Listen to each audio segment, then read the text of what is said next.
on in the video. He's got guns, you know? He's Jack Dorino. I'm not actually sure. I'll see if the source video is the guy who actually posted it. No, it's another stupid lib. Yeah, well, because it's edited, because it zooms in slow motion on it, probably. Approved use of bump stocks today. We lost a family in Las Vegas. A young mother of 4 little children. She was one of the first to die instantly by a bullet through her brain. This makes this a machine gun, apparently. And completely invalidates the argument from the Supreme Court and completely understands what was actually going on. Yeah, so I guess we'll watch this video. Is that Matt Taibbi? Watch here as my hand pulls forward on the barrel of the gun. This brings the trigger up to my stationary trigger finger. My finger never moves, but still connects with the trigger due to the forward motion of the gun. The gun then fires. Finger's clearly and the moving. recoil brings the gun back to my stationary Your finger finger over is and over, moving. causing the trigger to be pulled again and again. The finger is moving. Yes. Well, the entire gun is moving is more the point. No, his finger flexes. That's moving. I mean, that's just being pedantic. Very quickly, until I run out of ammo. Accuracy is severely compromised, but accuracy isn't really the point of full auto. Here's the semi-auto firing rate one more time. My finger was... Here's the semi-auto firing rate is dependent on 2 things. How fast your finger moves, how fast the gun moves. That's it. Theoretically, the semi-automatic fire rate is close to as fast as the automatic rate if you can pull the trigger fast enough. Now they should if you show, can reset it. After this, they should show what an automatic actually is. They should flip, they should take a military rifle that shoots an automatic and mag dump with it, so they can show how it's directly the same as a bump stock. Yes. Hold on. No, that's actually bad. I was just going to bring up a picture of me shooting an M4 in America because it's not the same. You can obviously... Speaking of explaining, here's how a trigger works, right? You go once, it shoots, and then it resets. And then you shoot again, and then it resets, right? Semi-automatic. Whether I'm doing it like this or like this doesn't make the function of the fucking gun different. You actual half-wits. Maybe before explaining or trying to explain or attempting to make an argument to ban something, you should understand what the argument actually was. And it had nothing to do with the function of the gun. It had everything to do with the ATF making the law. And if this had been upheld, it now means that any agency within the United States, under the United States government, can now make laws. Not just gun laws. All laws. It cannot be upheld for that reason. Now, let's just find... but it quacks like a duck. Machine gun explanation. It quacks like a duck, though. Yeah, it quacks. Oh, look, here's a 3D animation of how a machine gun works. Yeah, let's do that one.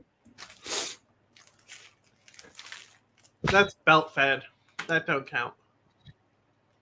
It counts just as one trigger pull, multiple bullet machine gun. Can't see the trigger rotating. I think it's just explaining the bolt. Yeah.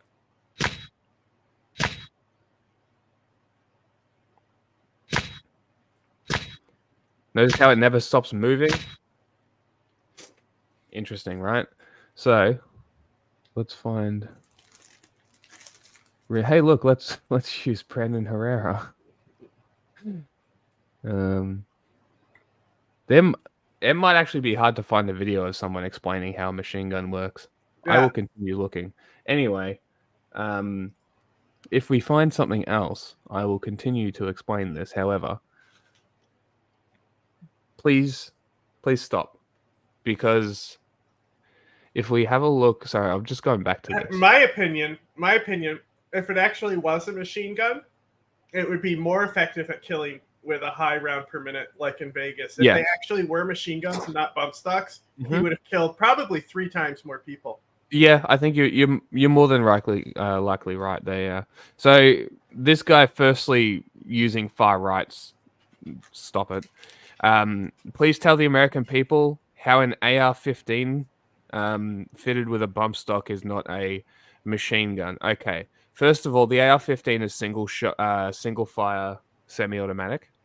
That's the first one. A bump stock is an accessory, and a machine gun is a firearm that shoots until you. You mean to tell me that they don't make automatic assault rifle 15s? I guess not. No. I guess not. I'm still gonna how a machine gun works. Surely. Well, but if I make an assault rifle 15 automatic, what is it then if it's not an assault rifle 15?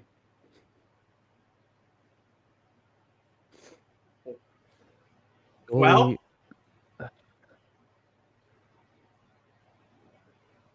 there are a lot of like pretty 3D animation.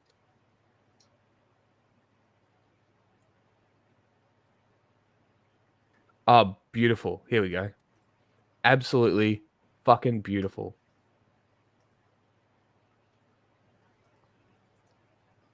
So this is the hammer reset.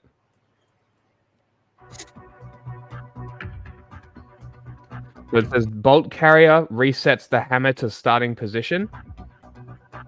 Notice how the trigger is depressed in this scenario, I believe.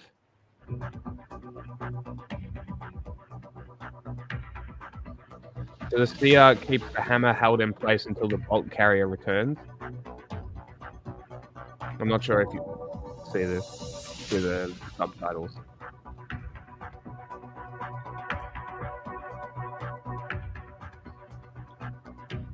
So automatic is the middle position.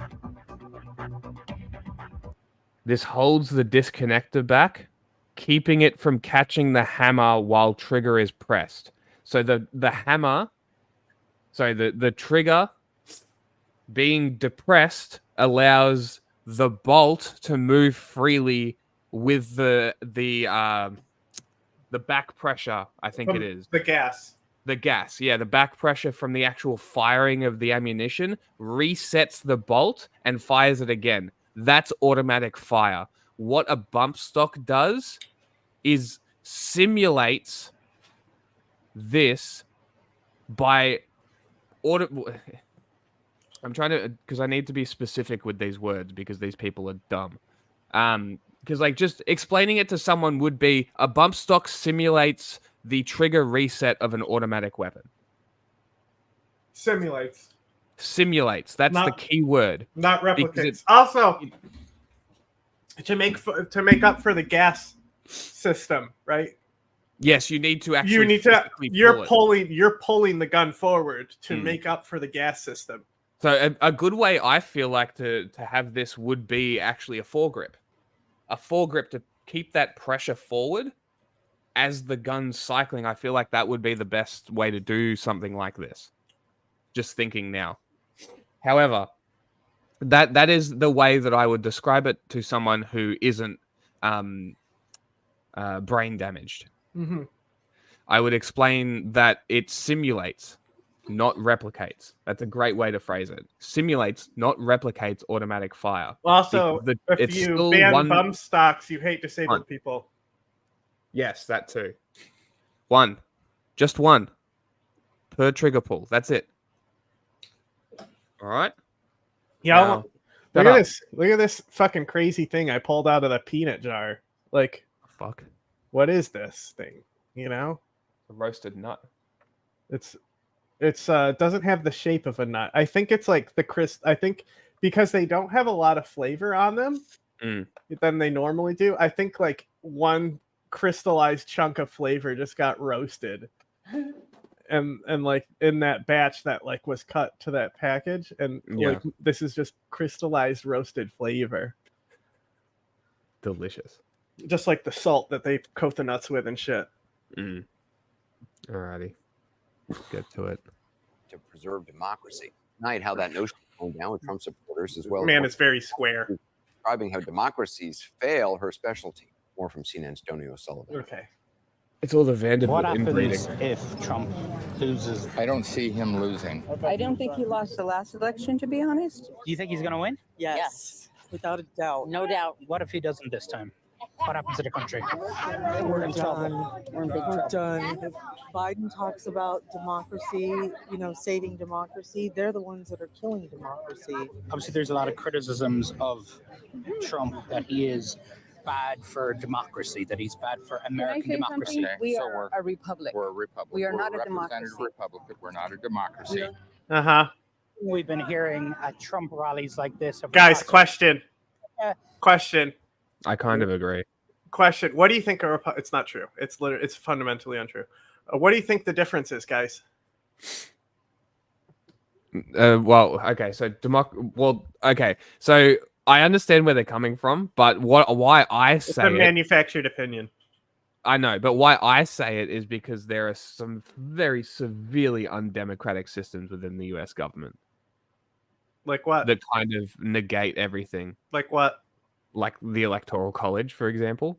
Mm-hmm. I understand why it exists. This is why I don't sit on this opinion very hard. Is because I understand why it exists. I understand how the American government works. The Electoral College if we got rid of the Electoral College, it would be more democratic, but the Electoral College itself is not undemocratic.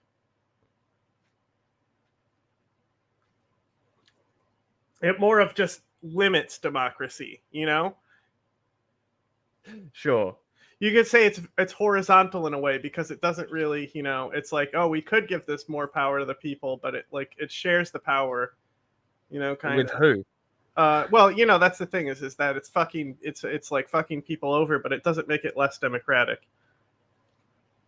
I would contest, but I would also need to look into it further. I think listen to the words very carefully. Getting rid of it would make the country more democratic. Yeah. But having it does not make the country less democratic. That's not what I'm saying.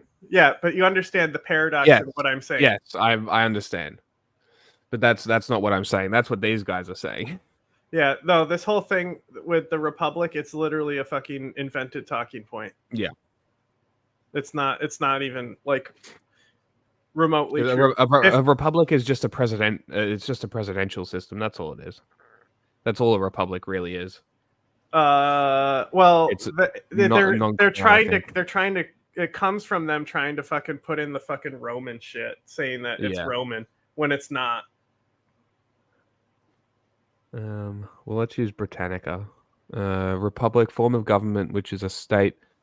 Which a state is ruled by a representative of the citizen body. Modern republics are founded on the idea of sovereignty rests with the people, though who is included and excluded from the category of the people has varied across histories. Republics are democracies. It's just republics may be distinguished from direct democracies through modern representative democracies. Distinguished from direct democracy.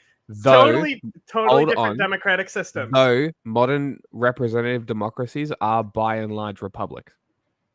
Yes. The term republic may be applied to any form of government in which the head of state is literally hereditary. Exactly. Monarch. Squares and rectangles. It's literally you literally cannot have a republic that's not democratic. You can claim it's a republic like Korea and China. Sure. But by definition, the republic has to have some will of the people. Now, if the president himself in America, if we want to claim the Electoral College is undemocratic, right? Mm-hmm. So if the president himself isn't directly elected by the people, it's a fucking middleman of electors.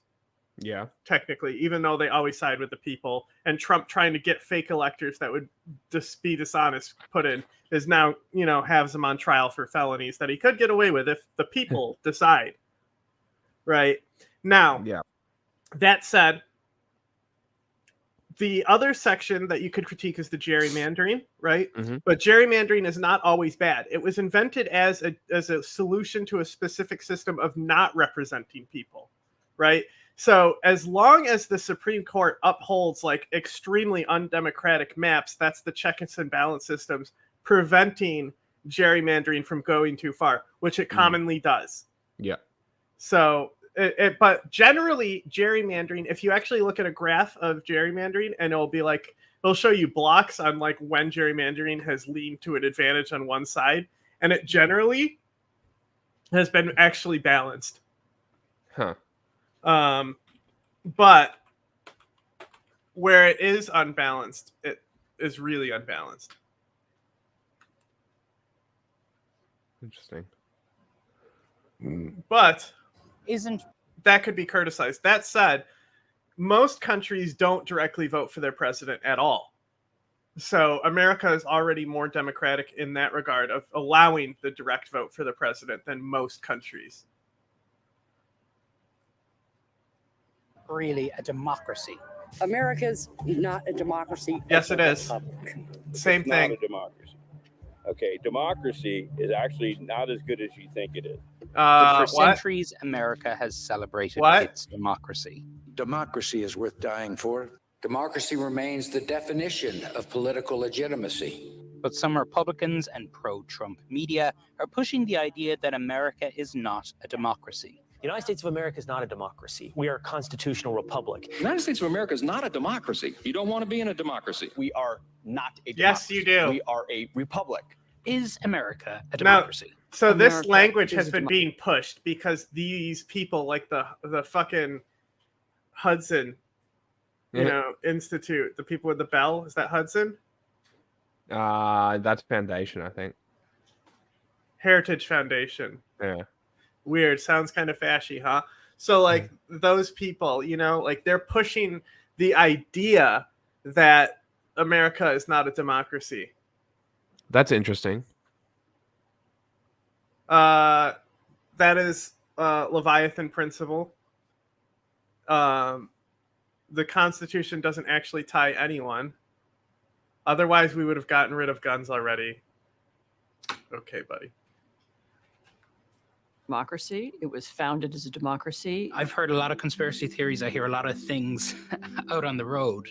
But to hear Americans, people who would describe themselves as patriots, say that America is not a democracy, that stopped me in my tracks. You are hearing people say America is not a democracy because there are people around Trump who want them to be saying that, who've been planting that narrative. Is America a democracy? Yes. No, I don't. I think Well, not we're right a now, republic. but we're a republic. Not right now. That is probably one of the worst answers you can give. So when will it be? Oh, when Trump wins? Well, they think that it's not a democracy because the election was fake. Yeah. So, like, the attitude of America not being a democracy is deeply ingrained to the rise of fascism in this country. We have to accept that it's not a democracy in order for fascism to rise. And not all of us, just enough of us have to accept it. Yeah. And boom. Fourth Reich. What's the difference? I feel like democracy. I feel. It's always emotion. Always. It's one thing with like this. I get like research. That's hang on. That's not how the country works. Okay. First of all, we as voters do not make the laws. Okay. Giving the hand of the voters to make laws does not mean it's a democracy. If people make laws, that's not what it means. Okay. That said, the people who have to vote in those congressmen to get a majority in Congress because of a fucking like filibuster that needs to be gotten rid of that upholds the actual democratic process. There are these specific things that are entrenched in American democracy that are really fucking stupid that need to get the fuck out of it. So abortion would be totally decided and could be decided, if enough people lose their seats, which they have been because of them pushing abortion.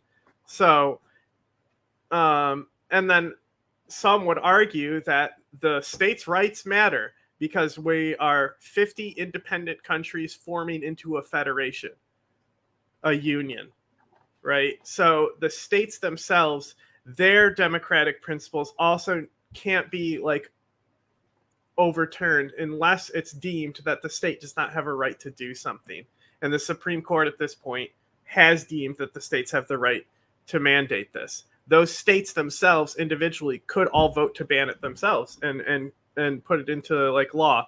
I want to see more blue states actually doing that, where just they vote it into law that it can't be overturned. Like, I don't know what's going on with it. I'm not that much of an expert on other states. The GOP is dead. Don't worry about it. Yeah. Yes, this has been debated. Bernie Sanders, for example, has used the filibuster to the advantage, but generally everything has geared to a conservative advantage. And that's throughout history, that it has, like, even the gerrymandering, while it has stayed generally middle, it has leaned to conservatives. I'm still trying to find that fucking awesome chart that I found. Think this through. That it's government control. I don't see freedom in democracy. I see freedom in the republic. Same Honestly, thing. The word democracy and the word republic have often been used interchangeably. They There isn't are. a meaningful difference between them. So much of the warnings and criticism. It's about like, Trump if that you he's build a saying- default democracy, guess what system it is? Capitalism. No. It's a republic, right?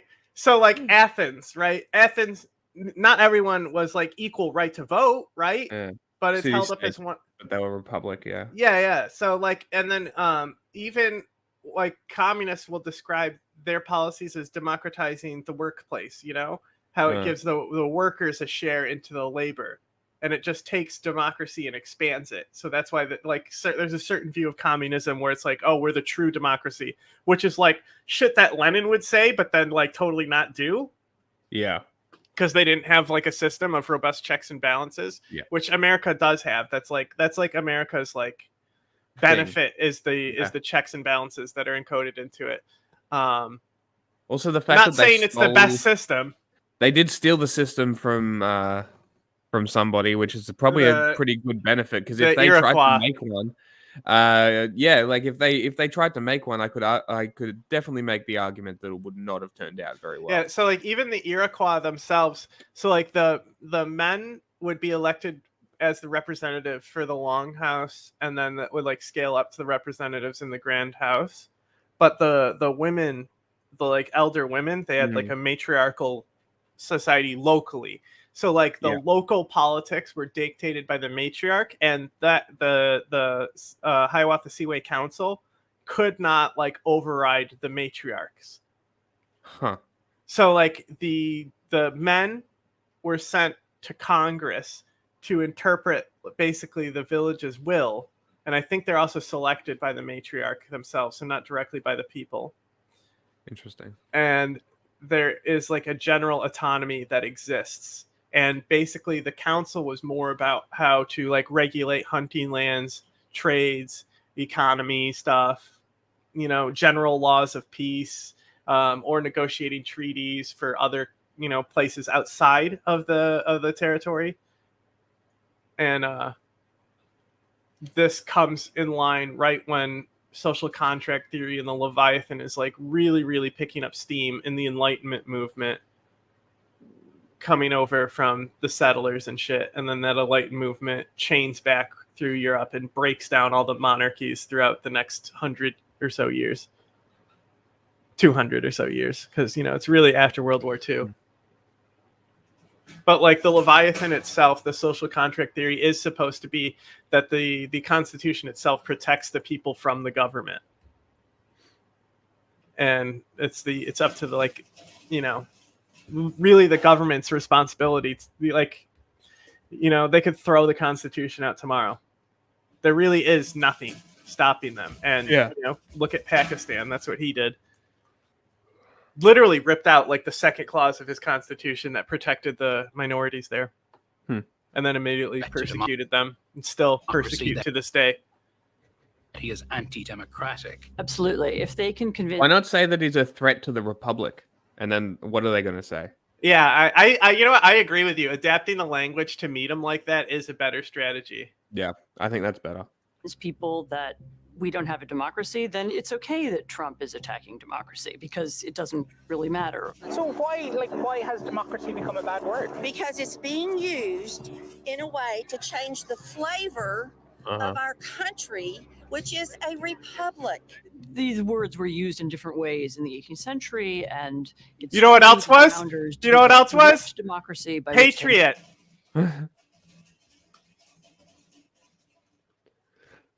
Doesn't mean what you think it means, y'all. No, it doesn't. Democracy. Slave owners. The reason why this conversation about language has risen now is because there is a part of the Republican Party that would like to rule as a minority, and they need an excuse for why that's okay. And so they have begun to say, we're not a democracy, we're a republic. And it's not 100% clear what that means, but I think they mean we want Donald Trump to be able to do whatever he wants. Some people I've been speaking to at Trump events recently have been saying America is not a democracy, it's a republic. We've always been in a democracy. First of all, I mean, we used to have freedom of speech, freedom of religion. We used to have that too. Now they're picking on the Christians and the Jewish people. Oh, the poor Christian. Okay, wait. Hang on. Oh, were you arrested for practicing your faith? What is this, Waco? All right, you gotta start. And that's what you should be saying. In Waco, they weren't allowed to practice their faith of touching kids, diddling kids.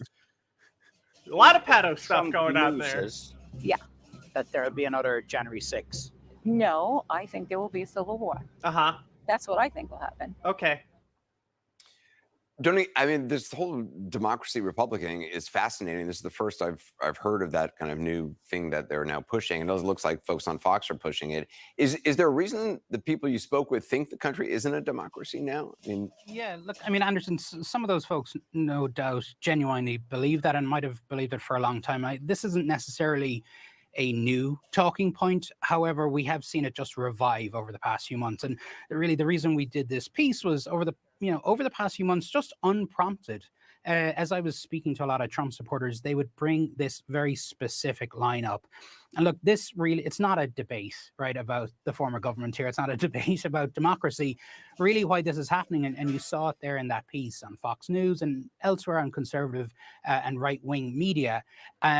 People are trying to convince Trump supporters, others, that America is not a democracy in the first place. And we actually saw, I happen to notice that this seemed to pick up a bit after President Biden's speech in Philadelphia, where he described Trump as a threat to democracy. This is how they seem to be trying to twist language to try and neutralize describing Trump as a threat to democracy, because if America's not a democracy in the first place, then there's nothing to worry about. Johnny O'Sullivan, thank you. Exactly.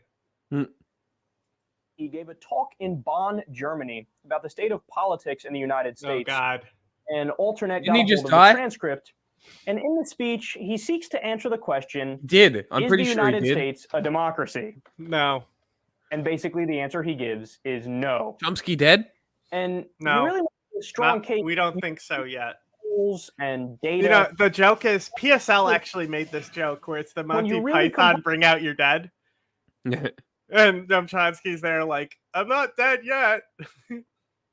So what happened is like Jacobin and another Red magazine, they put out this thing that was like an obituary, and then they like changed the title. It was like honoring Noam Chomsky instead of like he's dead, because they didn't retract, they just changed the headline, but it like reads like an obituary. Like it's talking about his greatness was this, he did this, and this year he did that, blah blah blah blah blah. Right. So that's why it started, and then his wife is like, he's not dead. I got excited. I did polls. I don't even think it's close. The U.S. Man, imagine if we lost Kissinger and Chomsky in 1 year.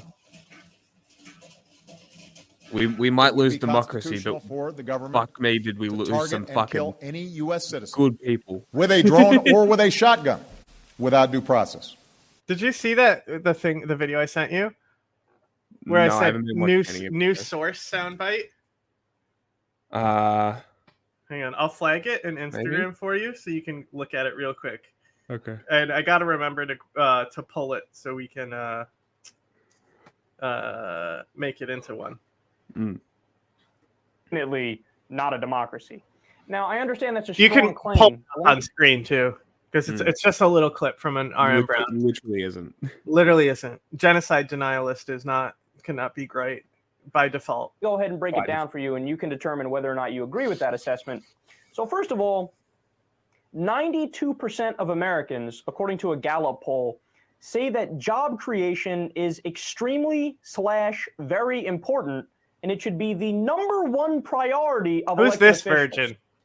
virgin? But instead, what did we get? We got the sequester, which means Congress is focused on deficit reduction, not job creation. Deficit reduction is the opposite of job creation.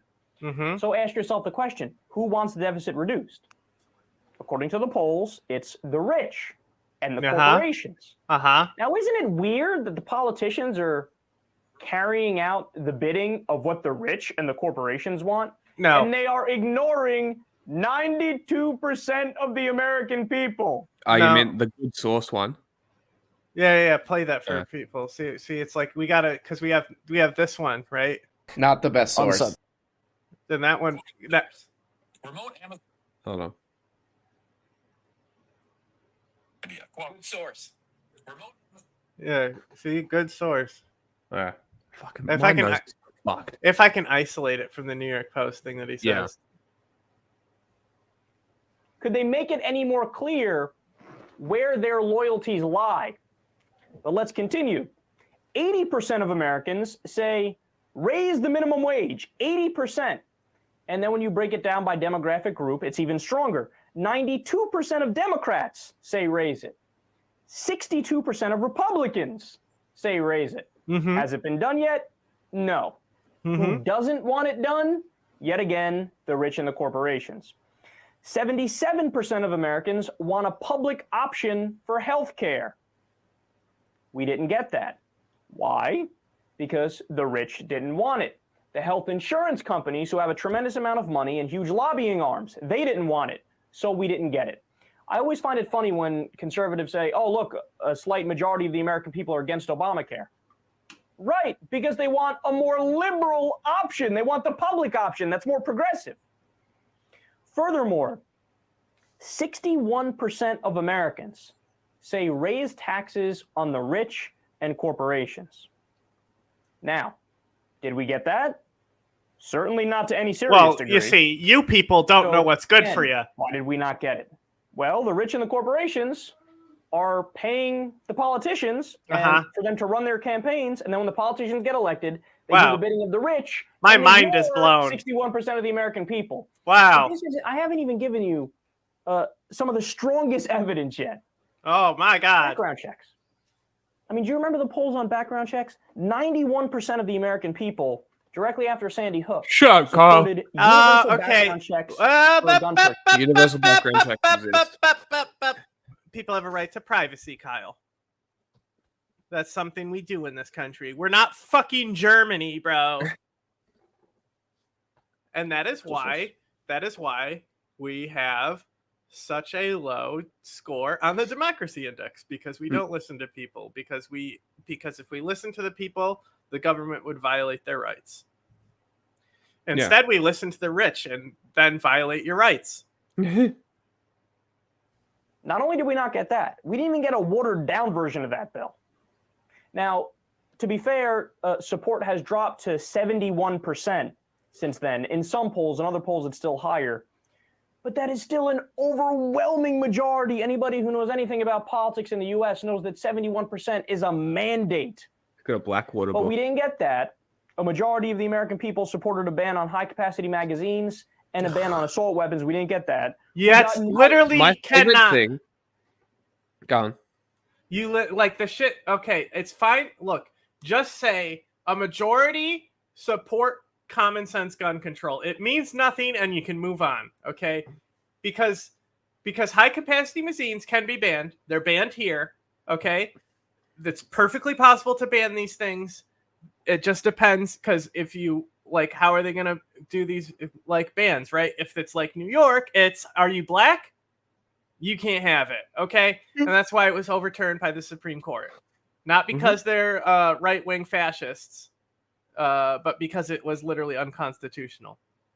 That said, they're going to pass new gun legislation that is going to get the pistols right out of the black people's hands again.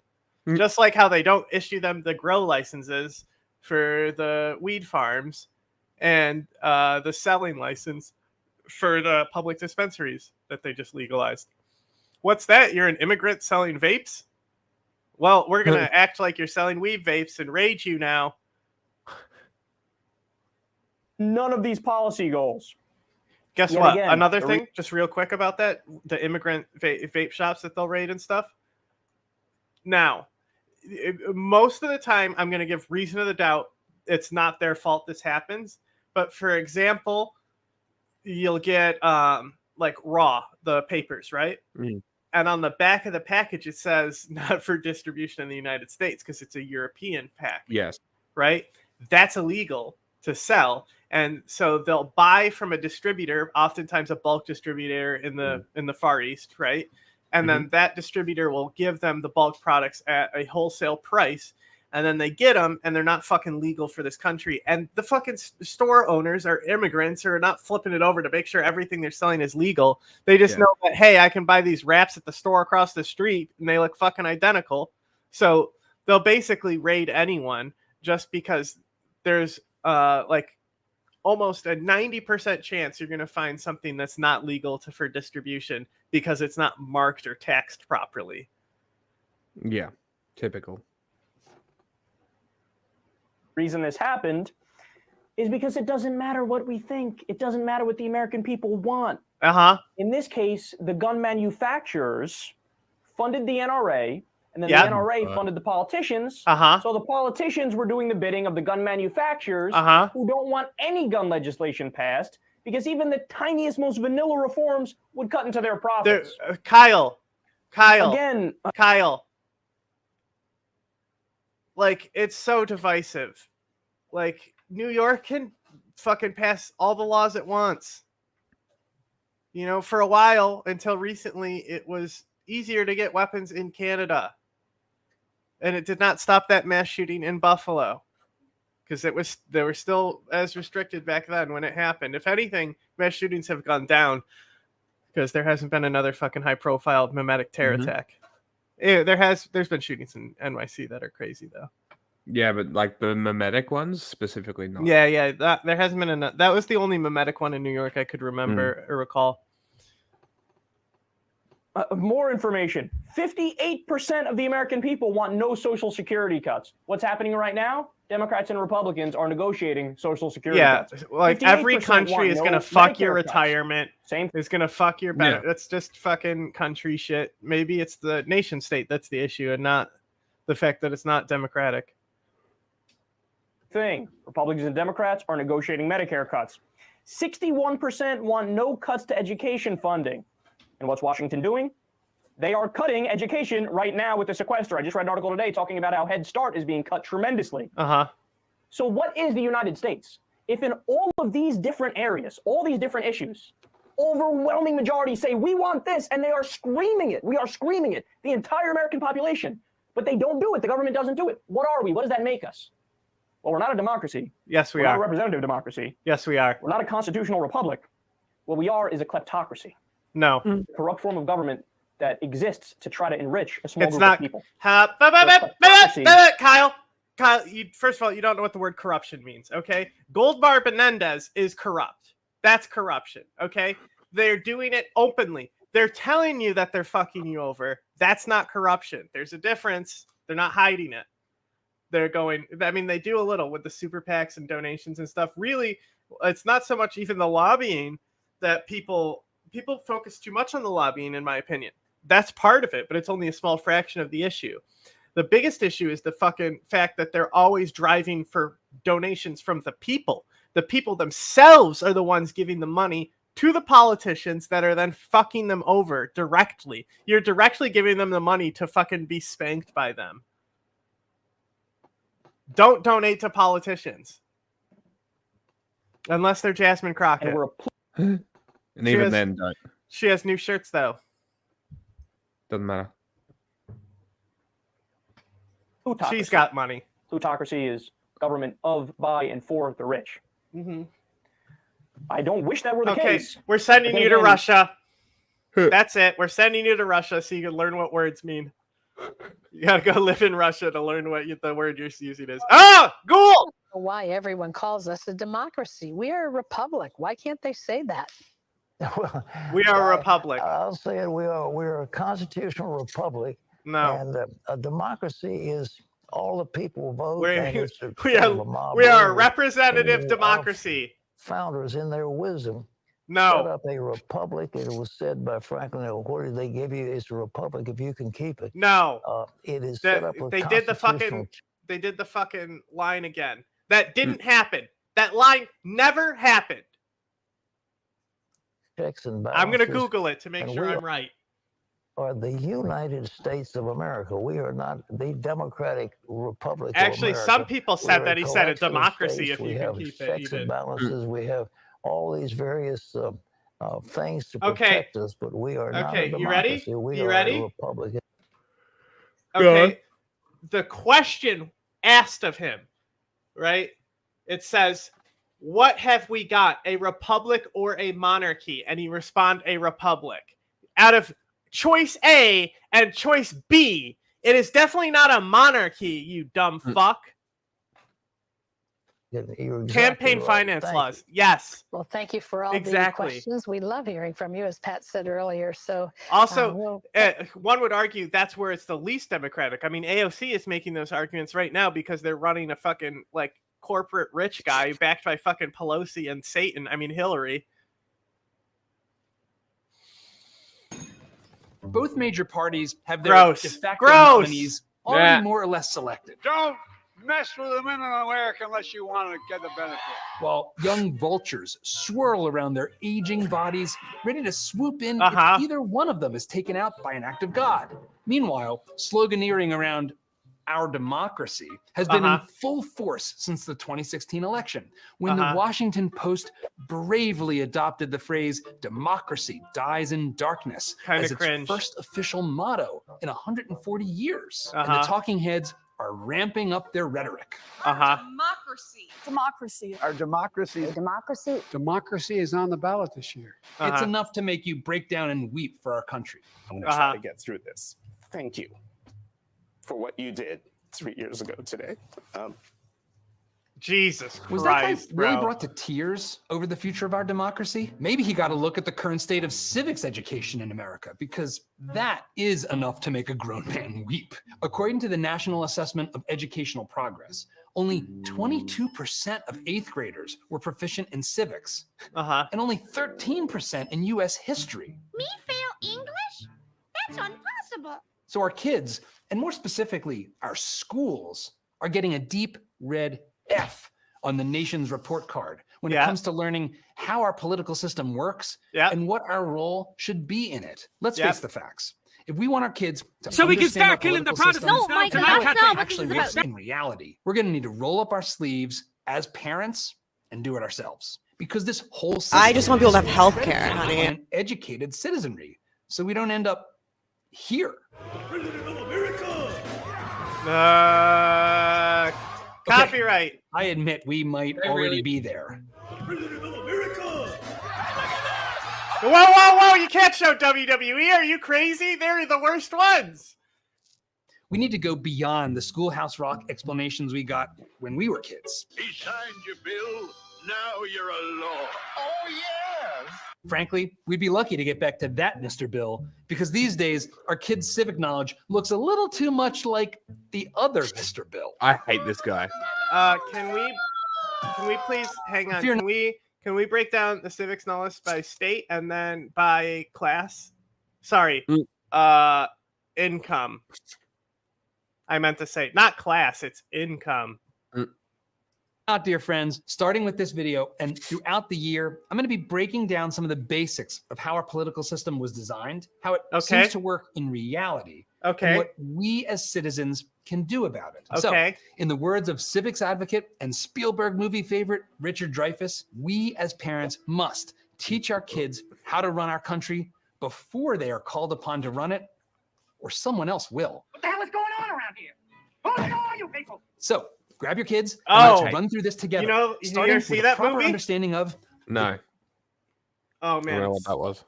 it's Close Encounters of the Third Kind. Okay. It's a incredible movie, but like everything that's come after it has borrowed on it, so it feels dated. You know? Okay. You're like, you know, like E.T. is better, Sure. but it's like the pioneer First Contact movie. It's so good. And when the aliens come down, guess how they choose to communicate with us? Probes. Music. Interesting. Because you know that they can use the keys. Yeah. And they figured out that it's basically a mathematical pattern that you can communicate with. That's clever. the D word. The D word? I hate this. If you like these videos, please help us out with a I like. don't. If And you wanna see more, definitely be sure to have subscribe a really, and really ring that large bell. dick. I look forward Your to pee-pee engaging in the comments is below. I'm gonna try to read giganto. all of them. Okay, say it with me now, people. Democracy, democracy, democracy, democracy. Democracy, democracy, democracy, democracy, democracy, democracy, democracy. Democracy, democracy, democracy, democracy, democracy. Yes! Everyone loves democracy. Not Democracy necessarily. is sacrosanct. No. Democracy Nazis is the end don't. of history. The best system of government. Cringe! Or at least, Shut as the Winston fuck up. Churchill put it, the worst form of government, except for all the others that have been tried. There's just one I problem. think Churchill's You know right. what hasn't been tried? No government. Not necessarily. I think Churchill's right. It's not the end of history. No. Get out of here Yeah, with that. it- Even Fukuyama has acknowledged he was wrong. Mm. You know that? No. He basically more aligns with my beliefs and systems now than he does with the liberal democracy shit. Hmm. About how a government's United States- responsibility is to the people. You're right. No, it's to maintain its own power. It's the only purpose of a state. Mm-hmm. So he's saying that not a democracy is not the final thing. Fukuyama wrote the end of history, saying democracy is it. We've achieved it. It's the final frontier of politics. And now he says he was wrong. So libs worship that guy. Yeah. But they don't listen to his current words. Democracy. We're a constitutional republic. Did he just I can't minions even tell you cut? how many times my Uh-huh. grandfather, Gino Popola, a medical doctor and American history buff, said this to me over the years. Where in the Constitution does it say about that? It doesn't say that. It doesn't say anything at all. When I followed up with, "What does that mean, Grandpop?" he would respond, "It means we're a nation of laws, not mob rule. Rule of law versus mob rule."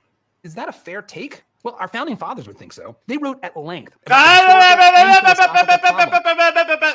This is Hamiltonism specifically. Not all of them. Not all the founding fathers. This is Hamilton. Mm.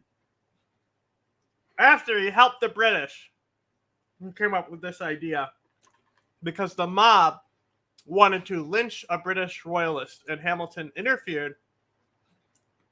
Told the mob, "I'm going to go get him and bring him out." Allowed the guy to escape back to England. That was the day he determined to make sure power stays out of the hand of the people. And that's Hamiltonism. And that's why Hamilton sucks. with Adams direct is the democracy only real one. and design the Constitution to constrain it. But before we get into that, let's dive deeper into what democracy is and where it breaks. I love democracy. I love the republic. Democracy is, technically speaking, majority rule. In a simple, direct democracy, every citizen would vote directly for this or that new law or policy. Want to That's park a in your direct democracy. That is different. That is a type of democracy. I hate you.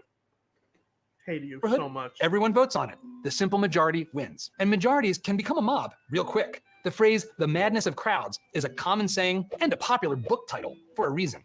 The word democracy comes from the Greek word demos, meaning the people, and kratia, meaning power or rule. Democratia. Take a Are we really doing this? I'd rather watch Ryan Chapman's video on what democracy is. Because this sucks. Yeah, this guy sucks. What a dildo. Majority rule is usually popular tyranny. Is he anti-democracy now? Yes. Okay. The will of the people is a paradox. Okay.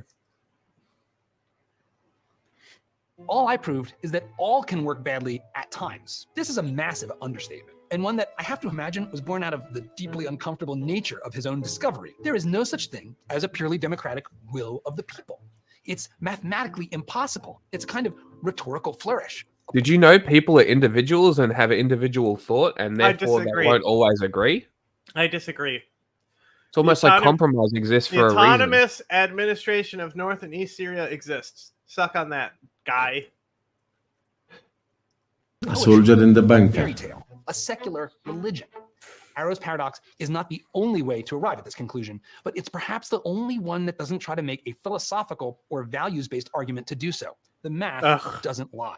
Stop. How do you like their math? That's the sweet release of death. We've seen Arrow's paradox evisceration by 1,000 branches of a mighty oak. Such as 2016. The rules of each party's primary determined who won. The sequencing mattered to the outcome. This means that we could change the rules in our primaries and get totally the best space movie is Jack and Jill with Adam Sandler. I didn't know they went to space in that. Maybe Extra Dimensional that could only explain the Dunkachino song.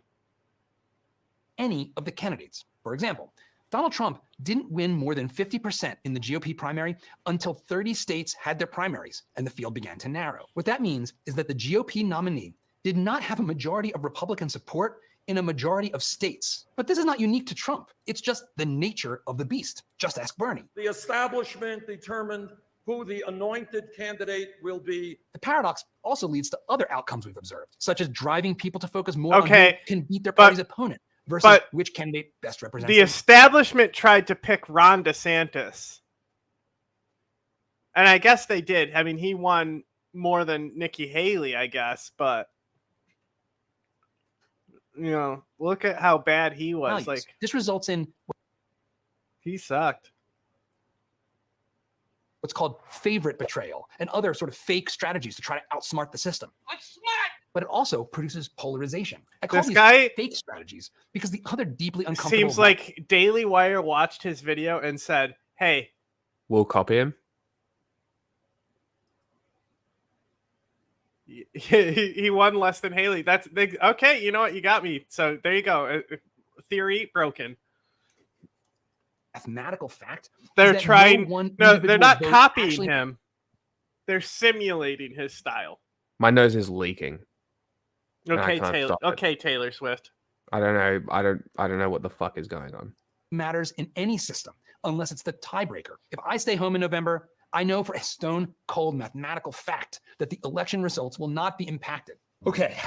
Take a deep breath. If you vote, they won't be I know either. That none of this is what you want to hear. And I can imagine the pushback. Maybe you hate me for spreading malinformation, also known as bad but true facts, about our democracy. Maybe you hate me for saying things that could discourage participation and hurt your preferred candidate. How dare I reduce the incentive to vote? What kind of dad who claims he wants to save America would do such a thing? All right, now that some of you feel heard, let me be clear. I am not saying don't vote and don't encourage your kids to vote. And I'm definitely not being un-American by showing ample skepticism about majority rule. I would say, in fact, that I'm being patriotic. Remember what my grandpa told me. We're a nation of laws, not mob rule. What America is this argument about majority rule? When Ben Franklin was asked, well, doctor, what have we got? As he left the Constitutional Convention, there Franklin you go. responded, a republic. That's not the line! You're a fucking bastard, man. A bastard, man. You can't just misquote the line to sell your fucking point. Have we heard two people misquote the same quote twice in two videos? It's all they do. They constantly bring up this quote. They can't just fucking research it on their own. It took me 2 seconds to Google and find out that the actual case of the quote is that he asked, is it a republic or a monarchy? The correct answer, if he had an open-ended question, crazy. You know what might have happened? He might have said a confederacy. Who knows? It depends on what constitutional Congress it was when he was leaving. Because after all, Ben Franklin was the Confederacy guy. A republic, if we can keep it. No. Almost 250 years after Franklin gave. He's made a whole chapter based on this wrong quote. Well, he said it. It was just. I'm moving on. It was just a multiple choice question. Now we've got an even better one. Okay, I'm ready for second thought. Episode is brought to you by Tab for a Cause. Time you open a new tab. Sounds like a scam. For well over half a century, the United States has enjoyed its status as the Hell world's yeah. strongest superpower and awarded itself the title of Defender of Global Democracy. Many Americans No! see the country as the world's moral arbiter, the shining city on a hill, the standard by which all other nations should judge themselves. No! The reasoning for this superiority. Where? Where does this happen? Fucking Libtown? Like, who the fuck says this? Fucking people who ride the tram in San Francisco? What the fuck are you talking about? This is like the fucking the Aaron Sorkin opening to the fucking newsroom where he's like, we used to be whatever you're asking. We're not anymore. We used to be a great country. No, the kids smoke crack. Pretty complex, mostly boils down to the notion that U.S. citizens enjoy the purest, most untainted democratic experience the world has to offer. What? Free and fair elections, What equal do you- representation, This is universal such rights, fucking- and countless other indicators. How much straw does this man need for his straw man to be built? Like, what the fuck are you talking about? Find me someone out there, okay? Any political party, all right? Let's do a poll, right? We'll do a Family Feud style, ask 100 people, if our system is perfect. How many do you think are going to say, yeah, no complaints? Nothing to complain of a healthy about. and thriving democracy. Foreign action is often seen as a threat to our democracy. Manipulated news is considered extremely dangerous. Oh god, they're to our going to do it. democracy. They're going to do it. Still going on about this. Oh my god, it's corporate press. I think we've watched this before, but who would know because all his videos are fucking exactly the same. identical. We got claimed for this before. This segment where they go, it's dangerous to Wow. our democracy. Yep. So jump forward. With the idea of democracy. But if you dig a little deeper, you'll find some worrying trends. Yeah? In this episode, we're going to discuss what it means to be a democratic nation and take a look at some data that suggests. But wait. You're saying they claimed us? How could they claim us? Do they own all of that footage? Is it like they're a conglomerate news corporation? I don't know. I didn't dispute it. Do you dispute any of them? Well, if you dispute them, you can get a strike. I don't think that's how it works. That is how it works. That's horse shit. That's definitely not how it works. No. That is how it works. So if you dispute an incorrect claim, yep, YouTube can turn around and strike your channel. Yeah, that's the retarded. person who made the claim gets to decide. That's retarded. Yep. It's you know why? It's because they're siding with. I don't think that's accurate. Nope, it's accurate. I don't think that's accurate. I promise. They're siding with the corporations. The corporations want to own everything. They get paid. It benefits YouTube's bottom line. Small creators don't. They can get fucked. That's the policy. Yeah, that doesn't seem right. I'm choosing to not believe you on this one. It's what it says, bro. Well, I've been on YouTube for a long fucking time, and every single person challenges false claims. You can, but if they don't affect my video, why am I going to challenge them for the risk of a strike? They would probably pass if I challenged them. Because the challenge doesn't give you a strike, is what I'm telling you. That's It does. horseshit. That's It not a does. thing. I'm That's telling not a you. fucking thing. I'm telling you, There's it no does. fucking way that's a thing, or YouTube would have nobody making content on YouTube. Especially after the last couple of times. There's no fucking way. I'm dying on this hill. There's no fucking way that YouTube strikes your channel for challenging false copyright claims.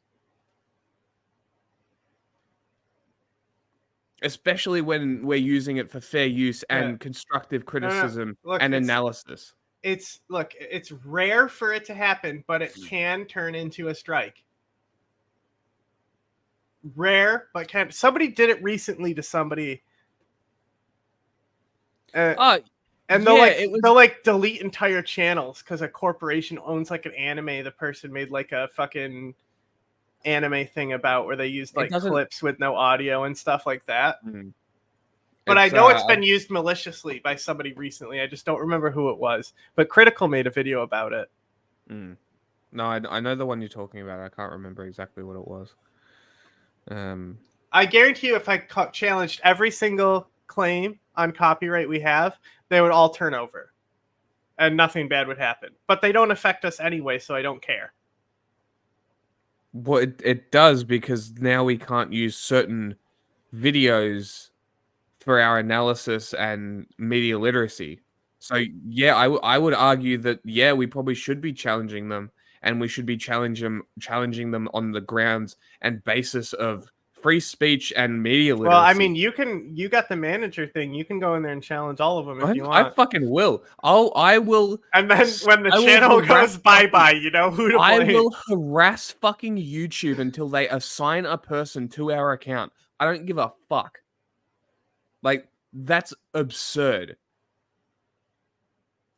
The US is not living up to the standards it sets for the rest of the world. Before we begin, we need to get one thing out of the way. There are plenty of people who will say, well, actually, the US is a republic, not a democracy. And then everyone starts yelling, and suddenly no one remembers what we were talking about in the first place. I'll try to make this quick. The definition of democracy is a system of government by the whole population or all the eligible members of a state, typically through elected representatives. The definition of republic is a state in which supreme power is held by the people and their elected representatives, and which has an elected or nominated president rather than a monarch. We read the definition of a republic before. That's not the definition of a republic. That's like a constitutional republic.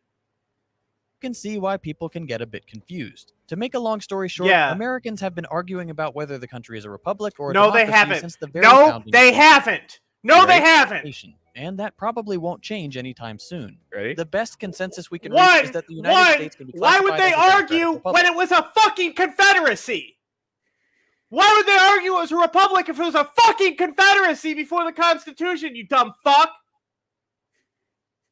Or a representative democracy.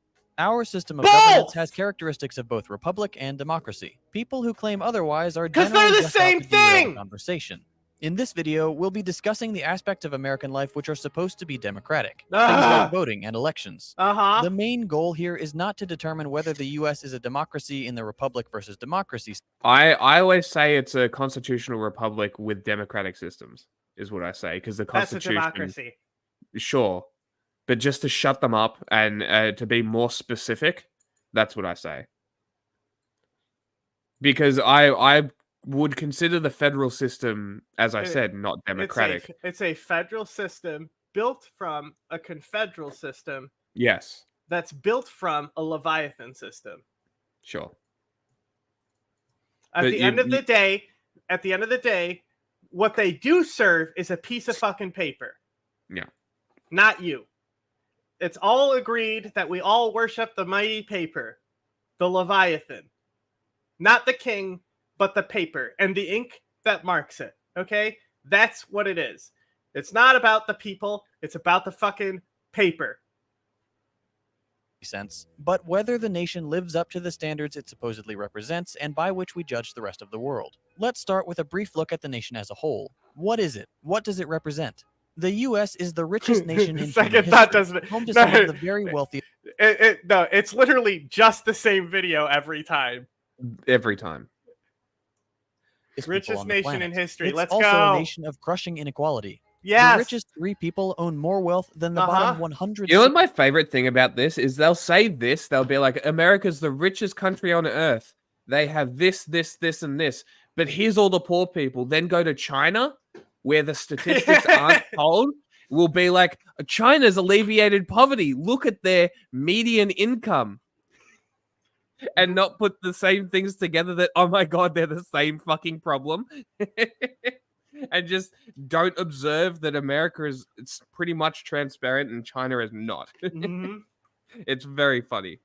60 million Americans. And Jeff Bezos, founder of Amazon and the richest man on earth, makes more money in 1 minute. And Jack Ma, one of the richest men on earth, doesn't exist. Millions of dollars a day. How can this happen in your communist society? Jack Ma isn't real. Then the average American... Not anymore. Never was. Household earns in almost 2 years. The U.S. is home to the world's most powerful military, by far. We spend more money on our military than the next 10 highest spenders combined. Yeah. In theory, this massive force is purely for national defense. But the no, country it's has proven not. That it's more no, it is not. The National Guard. The National Guard is for national defense. The Army. The Army is for killing people over there. That's what it's for. Yeah, it's for defending the nation. Has America been invaded? Yeah, by the Confederates. They didn't have an army then. Some would say by Mexico. Those people are fascists.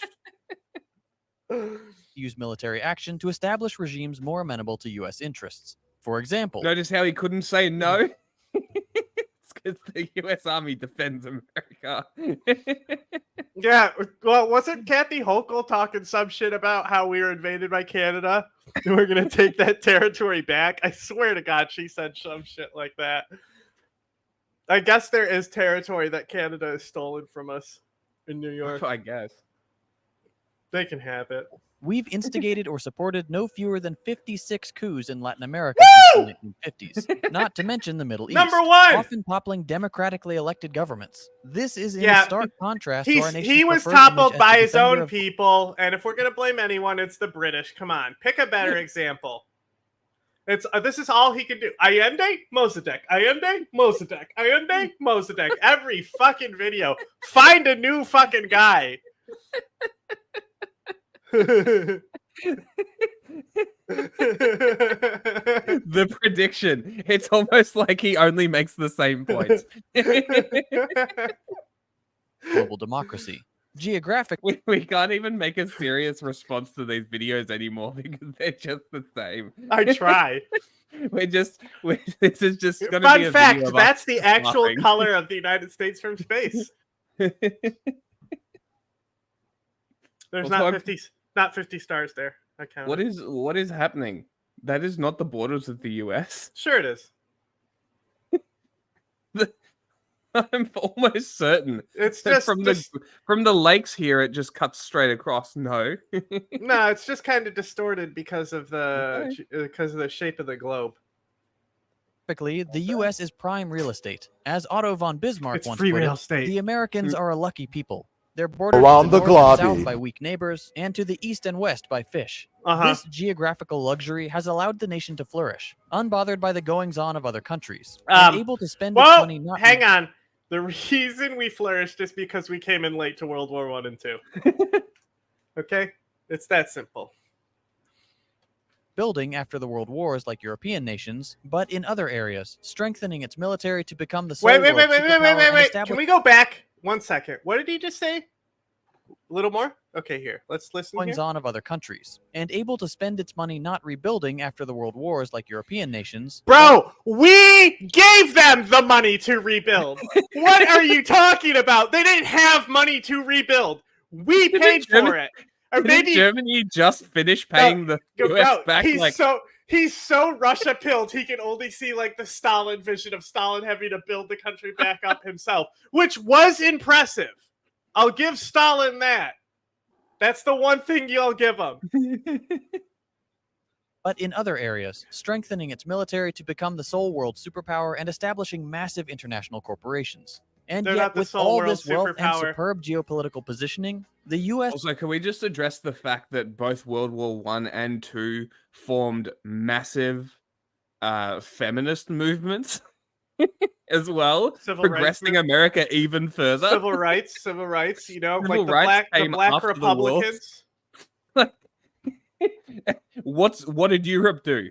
More white. Like and the now they're black whinging about 100,000 migrants a year. The black soldiers that fought in World War One, like the women back home got empowered by the men going off to war in World War One, and then because of how we ran the military, where they weren't discriminated against like they were in regular society, not saying they weren't, but like comparison to a regular society, you know, like they could drive a fucking tank, you know, like the responsibilities they're given, even though they are like a slave to the state, drafted, had no choice in the matter, but they're given a high deal of responsibility. They came back and they started the like Harlem Renaissance, like it was up in full swing, and they Black come Wall Street back was around that time too. Yeah, and they come back. Well, I think that was way more, but they came back. 26, I think, is when it happened. And they did a bunch of stuff, you know, and then World War II happened,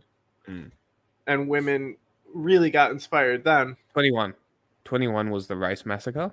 So Black Wall Street, so post World War One. Yeah, so there's plenty to pick. America was there to kill those Nazis, huh? No, of course not. No, the Soviets killed the Nazis after they made a pact to invade Poland with them. Oh yeah, I want to show. Because they also invaded Finland too. Don't forget that. Yeah, well, Finland deserved it. Yeah, well, Finland used the Nazis to fight the Soviets back and then killed the Nazis. So Finland's pretty based. There's a reason that they're the second highest Nordic country on our Euro tier list. Still fails in several key metrics. Some 40 million of its people live in poverty, with another 10 million right on the brink. American healthcare is consistently rated the worst in the developed world, with thousands dying or going bankrupt every year thanks to the extraordinarily expensive I just want people to have healthcare, honey. Don't worry, the world's trying to catch up to America. They're trying. 2018, America was added to the list of most dangerous nations in which to be a journalist, and that was before the targeting of journalists by police in the wake of the murder of George Floyd. These should all be red flags on their own, but if we're talking specifically about democracy, we need to look at more testable areas of civic life. Gavin me harder, daddy. I'll be drawing some data from a report titled Testing Theories of American Politics, Elites, Interest Groups, and Average Citizens, which was published in 2014 in the journal Perspectives on Politics. You can find a link to the study in the description. In this report, the authors set out to test 4 theories of American political power, essentially trying to measure whose voice matters in American politics. These 4 theories are majoritarian electoral democracy, economic elite domination, and 2 types of interest group pluralism, majoritarian pluralism and biased pluralism. To put it in slightly easier language, the groups are average citizens, the wealthy and powerful, and large organized groups, either popular or business-oriented. In the ideal vision of the country, many American organized groups, either popular or business-oriented. You're muted, pal. So what we got is people, the rich, fascists, and PAC money, is what we're saying here. Is basically what's happening. But the thing is that also like mass popular movement can be aligned with average citizens. So then have to see the study. Let's have him explain it to us now. It's public healthcare, not private. America's healthcare private is some of the best in the world, but the public system is what they're talking about. And America's public system, objectively awful. You cannot argue America's public system is not bad. Just the sheer fact that people go into lifelong debt because they break a bone or they get cancer is fucked. In the ideal vision of the country, many Americans would want the balance to be skewed towards average citizens and popular mass movements. That is my interpretation of what that was. Anyway. As domination so we can start killing the Protestants. No, Mike, would indicate less of a democracy and more of a plutocracy or oligarchy. That is, ruled by a minority of wealthy players.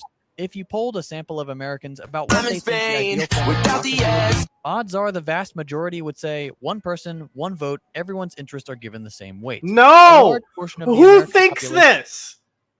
That's what direct democracy is, though. Like, but we're not a direct democracy.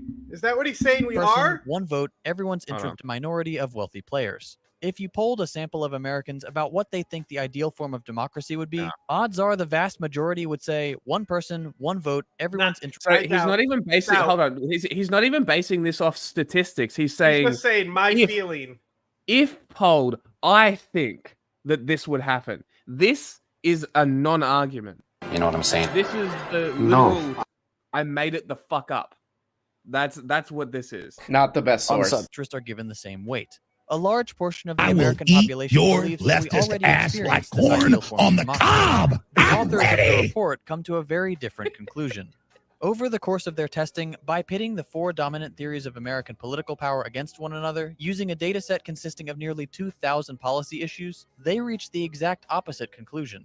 They state, we have been able to produce some striking findings. One is the nearly total failure of median voter and other majoritarian electoral democracy theories. When the preferences of economic elites and the stands of organized interest groups are controlled for, the preferences of the average American appear to have only a minuscule, near zero, statistically non-significant impact on public policy.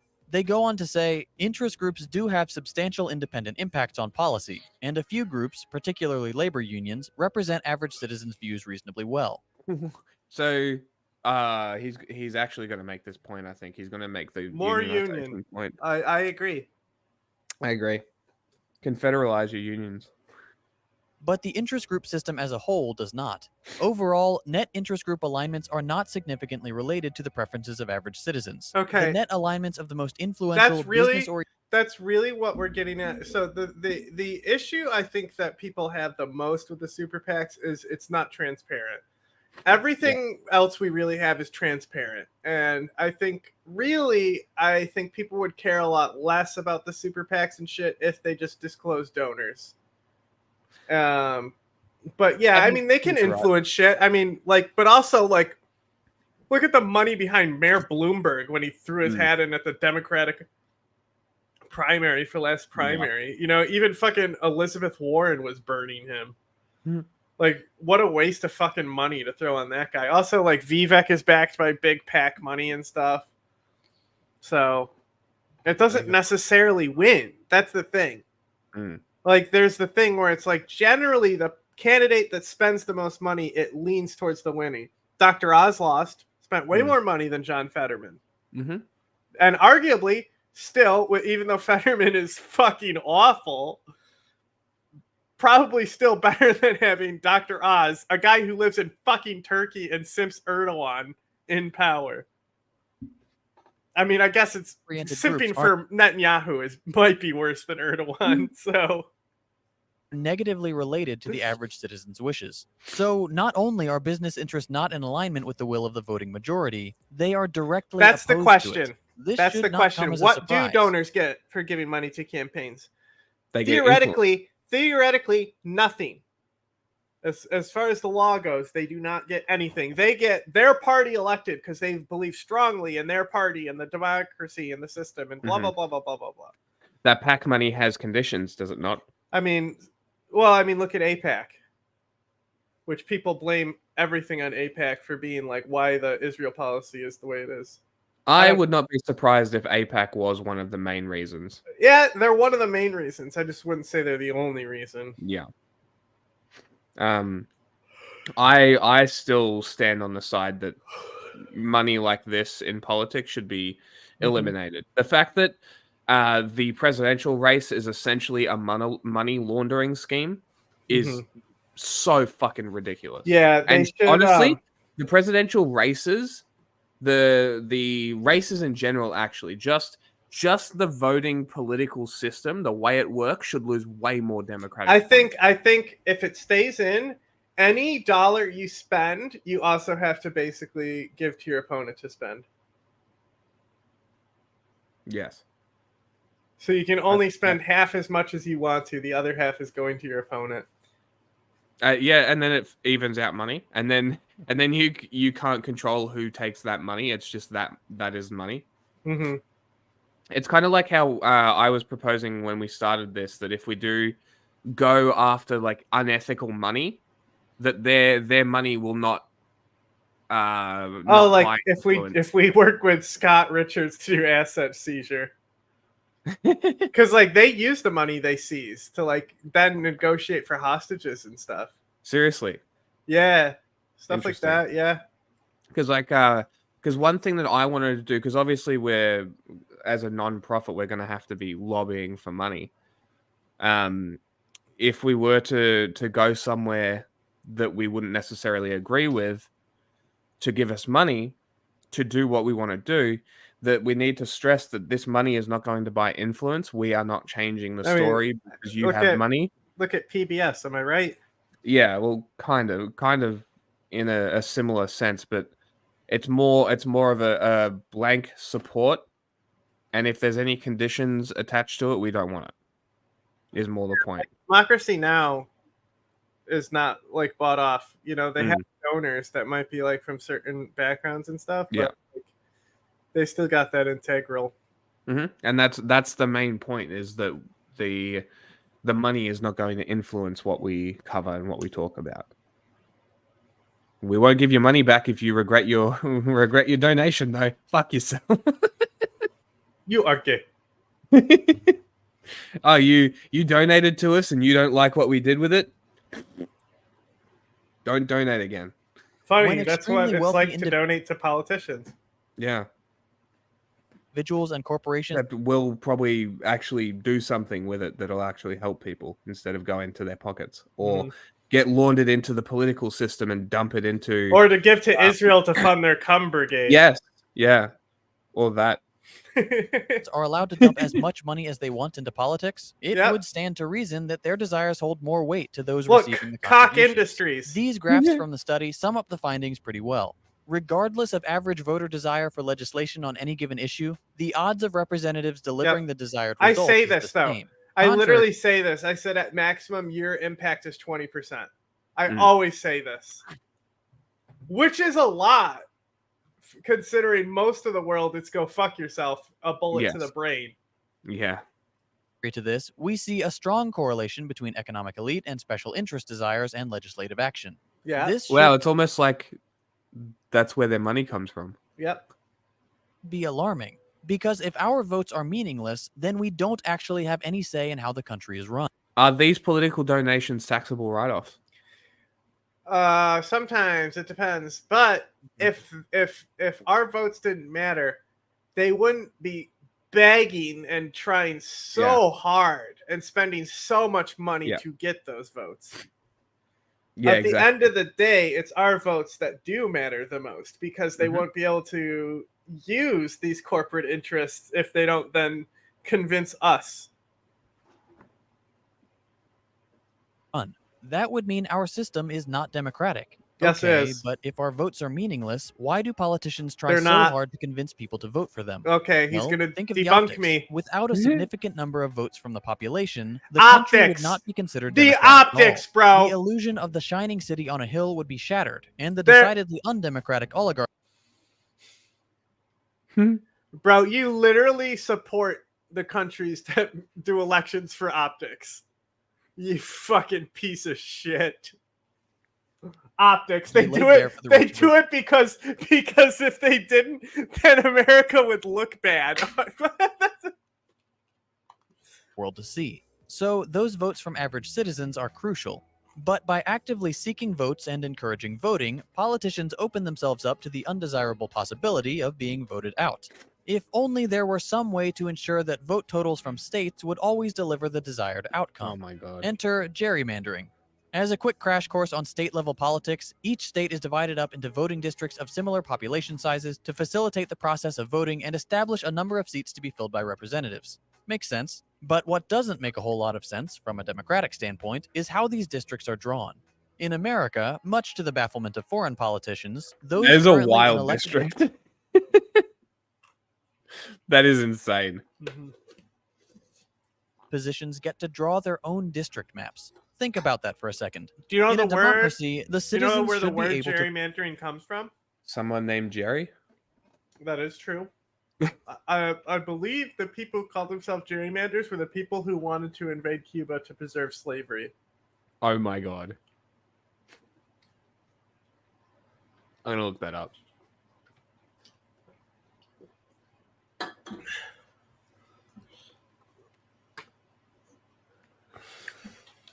To vote for the representative of their choice. What we have is the opposite.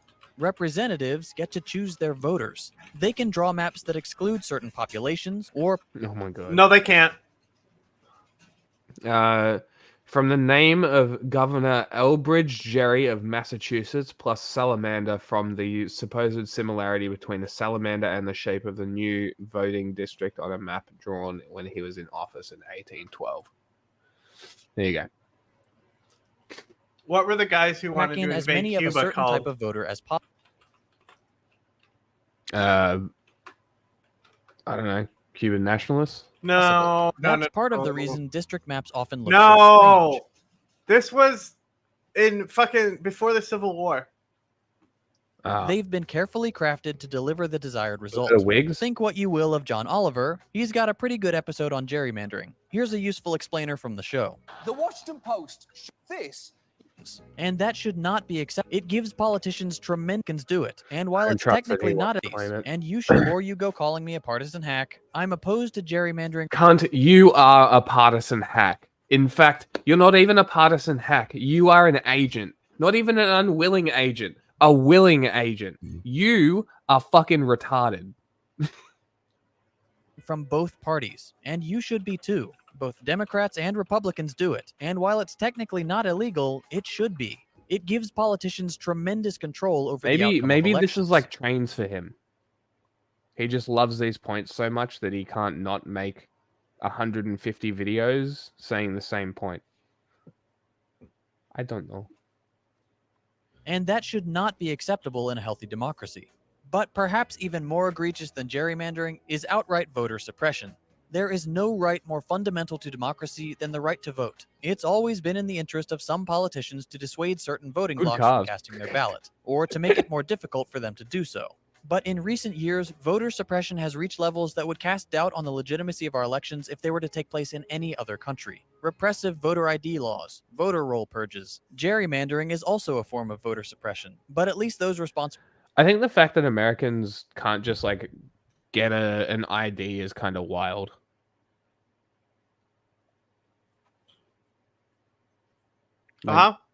Like the fact that Americans can't just like go down and get an ID is fucking crazy.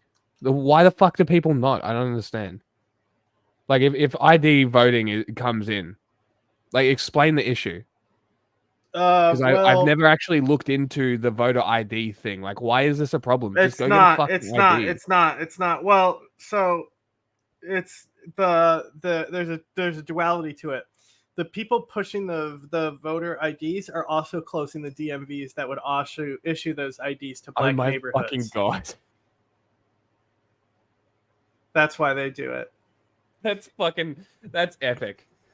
They just can't help themselves, right?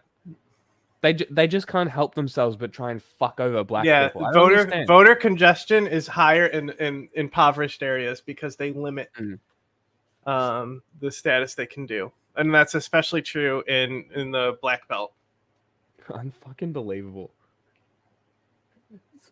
Like, okay, I say this a lot, right? Is that America's the most progressive country in history, and still they're so fucking far behind. It's fucking ridiculous.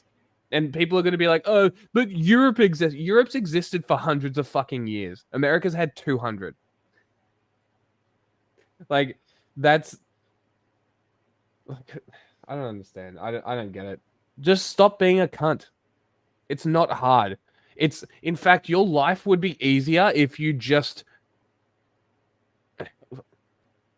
You're already fucking fascist, right? Just take the KKK's ideology and go fuck off into the bush somewhere and live the fuck alone away from people. Everybody will be happier. Just live your own, live your own belief and fuck off. It just leave people alone. I don't understand. You're going out of your way to be a cunt for no fucking reason. For political power is even worse. Fuck you. For questionable district maps can hide behind the technical legality of their actions. Okay, so I was like, I'm pretty sure It also is linked to Manifest Destiny. So I went to Manifest Destiny, and the wiki article on it is very interesting because of the first paragraph here. Okay, you're right. So Manifest Destiny was a phrase that represented the belief of 19th century United States that American settlers were destined to expand across North America, and this belief that was both obvious, manifest, and certain destiny.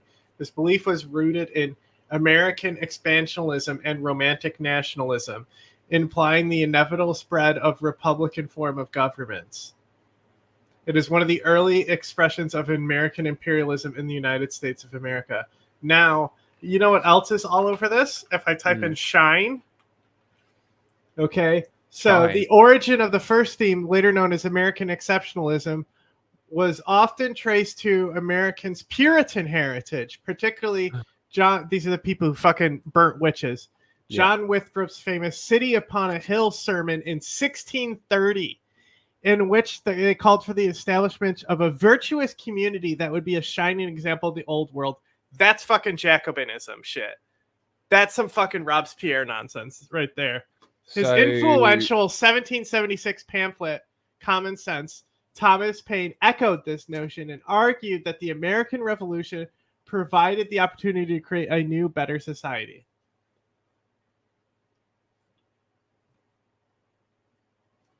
And like it's like the Shining, and then after the Louisiana Purchase, it's bringing back the Shining Hill stuff. So that stuff he was referencing about the Shining Hill is like from like before America was a country shit.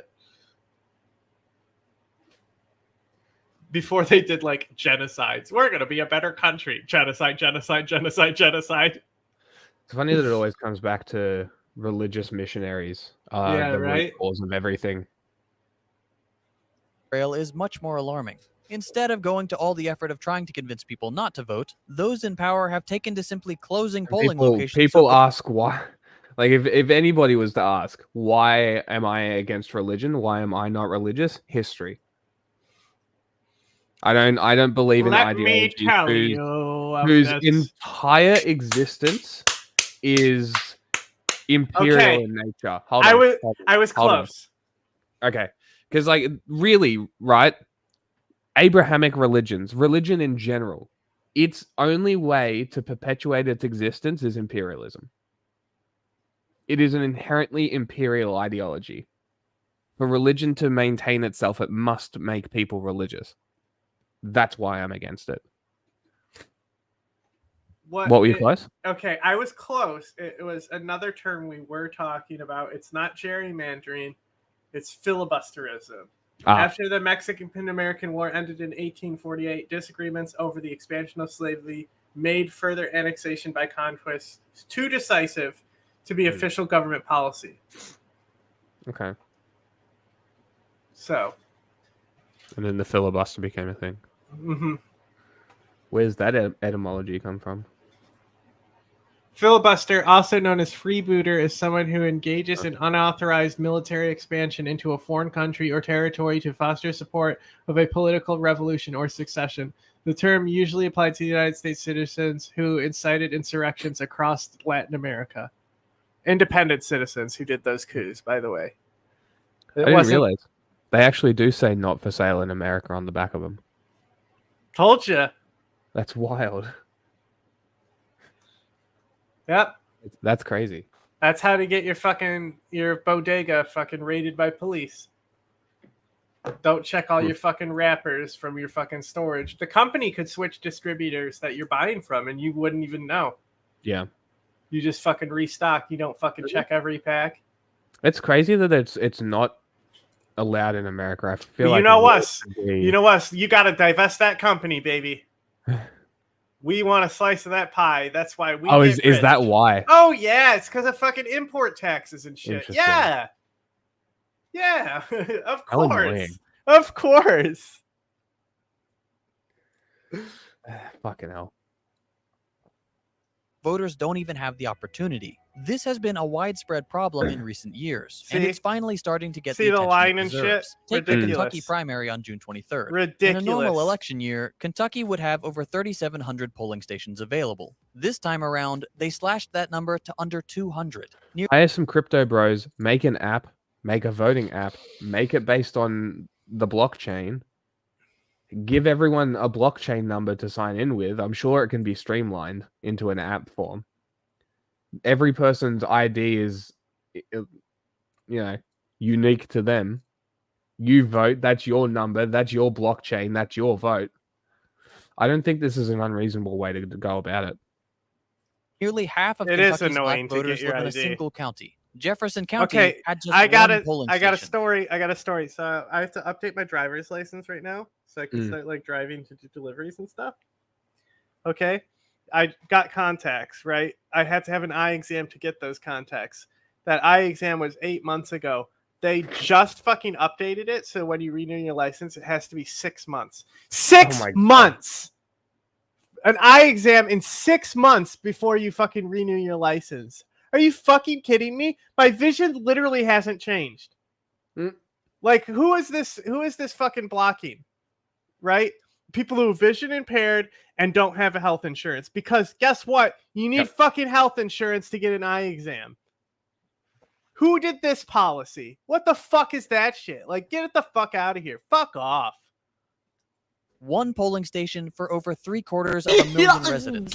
This will lead to multi-hour wait times that most voters simply won't be able to manage. People have to work, and if the wait is 8 hours long, Isn't that which is cheating the becoming more and public? more common, Isn't the that majority of betraying voters the won't be public's able to trust? cast their Isn't ballot. that cheating the practice of public? closing Isn't that polling immoral? locations is particularly insidious because those doing the closing can say, look, everyone had the opportunity to vote, there was a polling station open. But in reality, if you can't afford to wait in line for an entire day, you do not have the opportunity to vote. What those in power are doing is making it impossible for the people to make their voices heard. Suck it. They are denying Americans their most fundamental democratic right. You At suck what that point dick. do we have to admit that our elections are illegitimate and undemocratic? We're not shy about stepping in when other countries conduct fraudulent elections, so why should we get a free pass?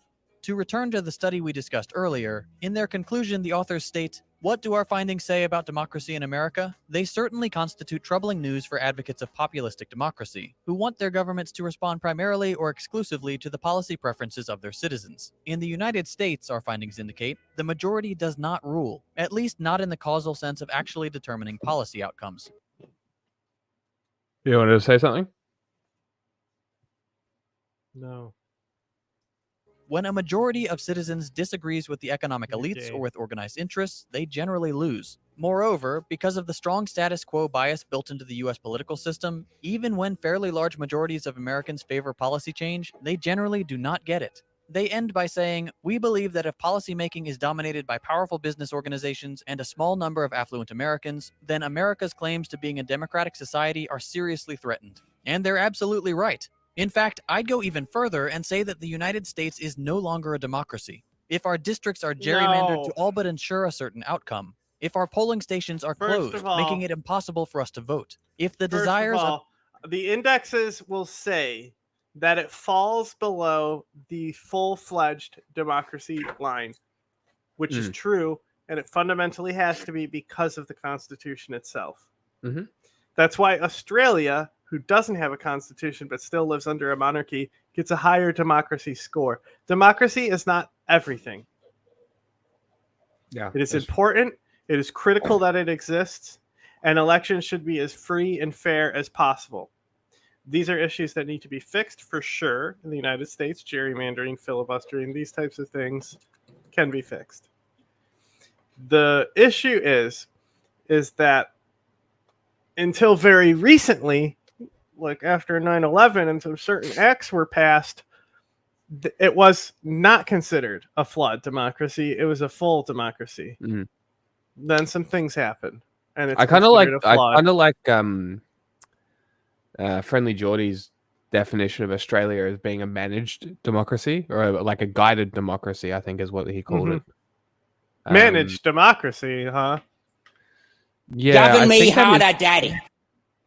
And it's honestly more accurate than calling it a democracy. A caretaker democracy.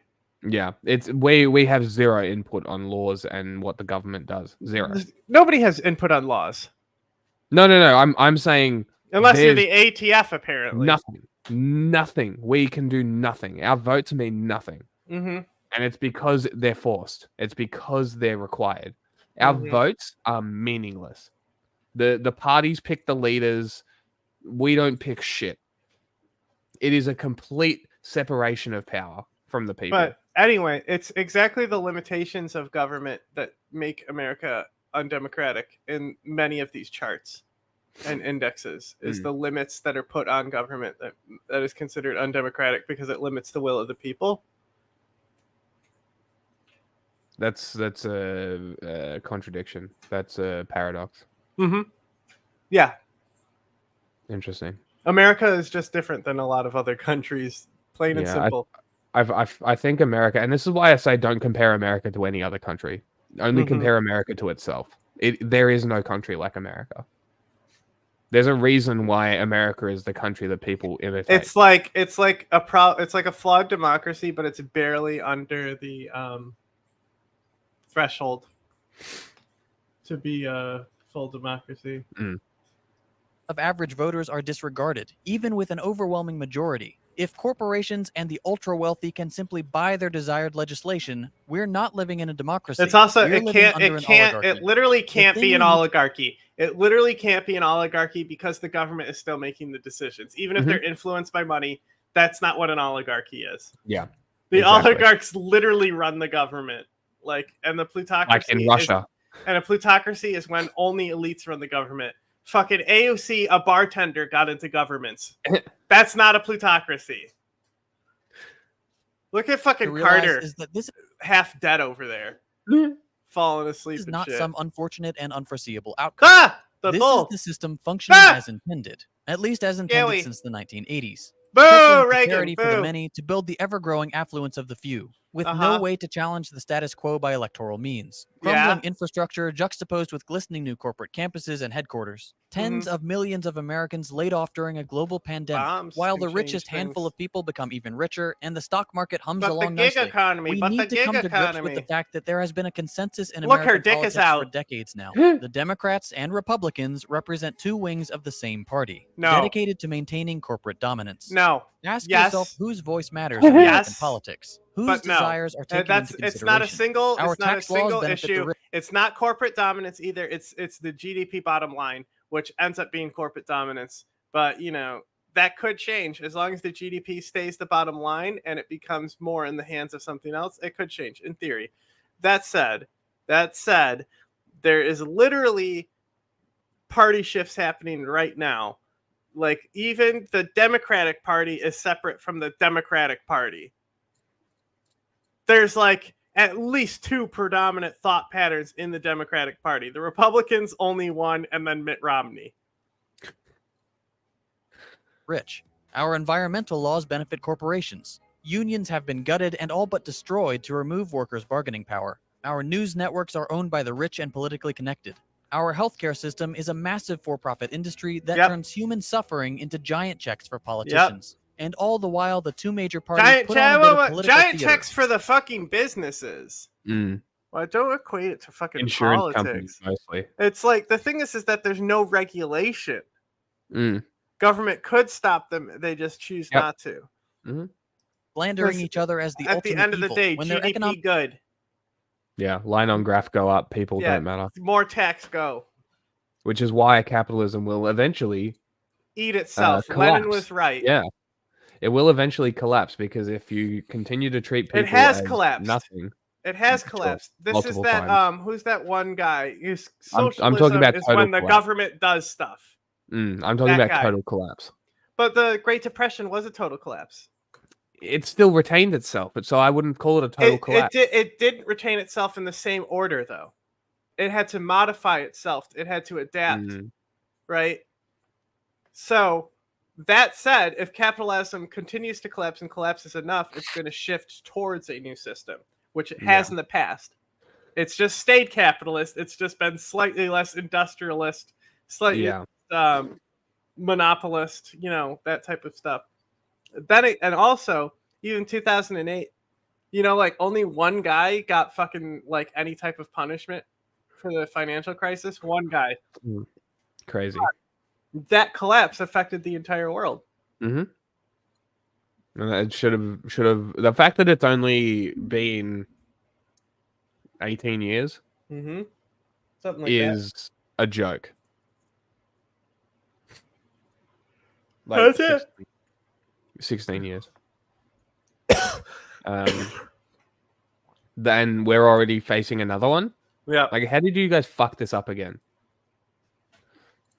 Oh, that's right. You bailed every fucking moron out and let them continue doing the same shit. That's how. You absolute troglodytes.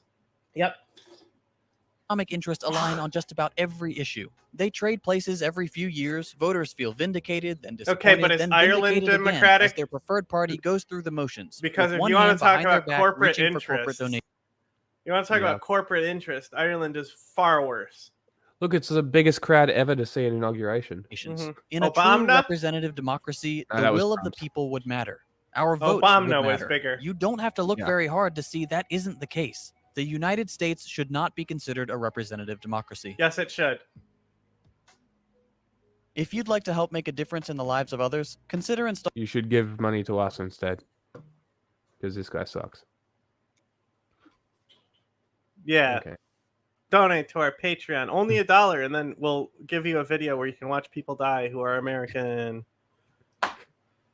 Which is on the drive now, Jack. The American, the video where we get to watch people die. Is that edited? Yeah. Or yeah, okay. Good to go. Poop. Poop, poop. Hip hop. Hip hop anonymous? What are you talking about?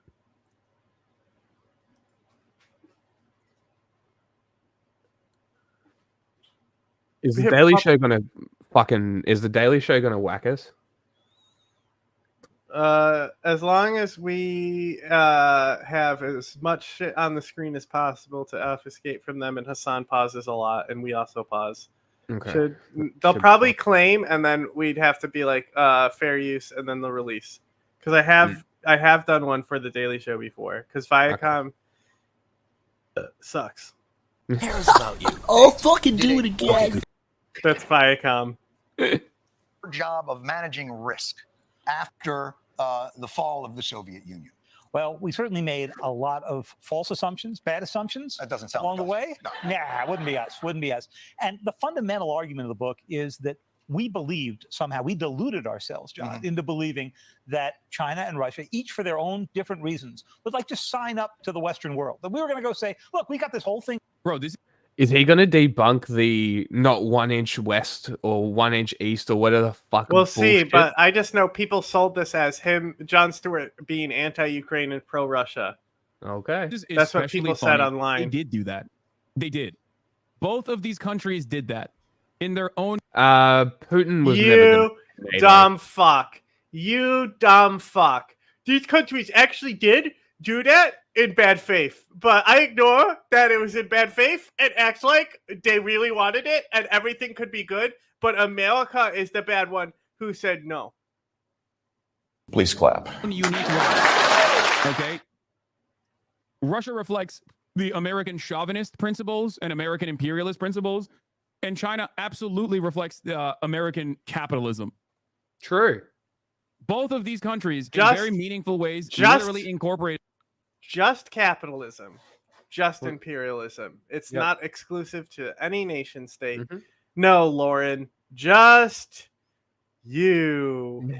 Themselves to Western values, Western identity.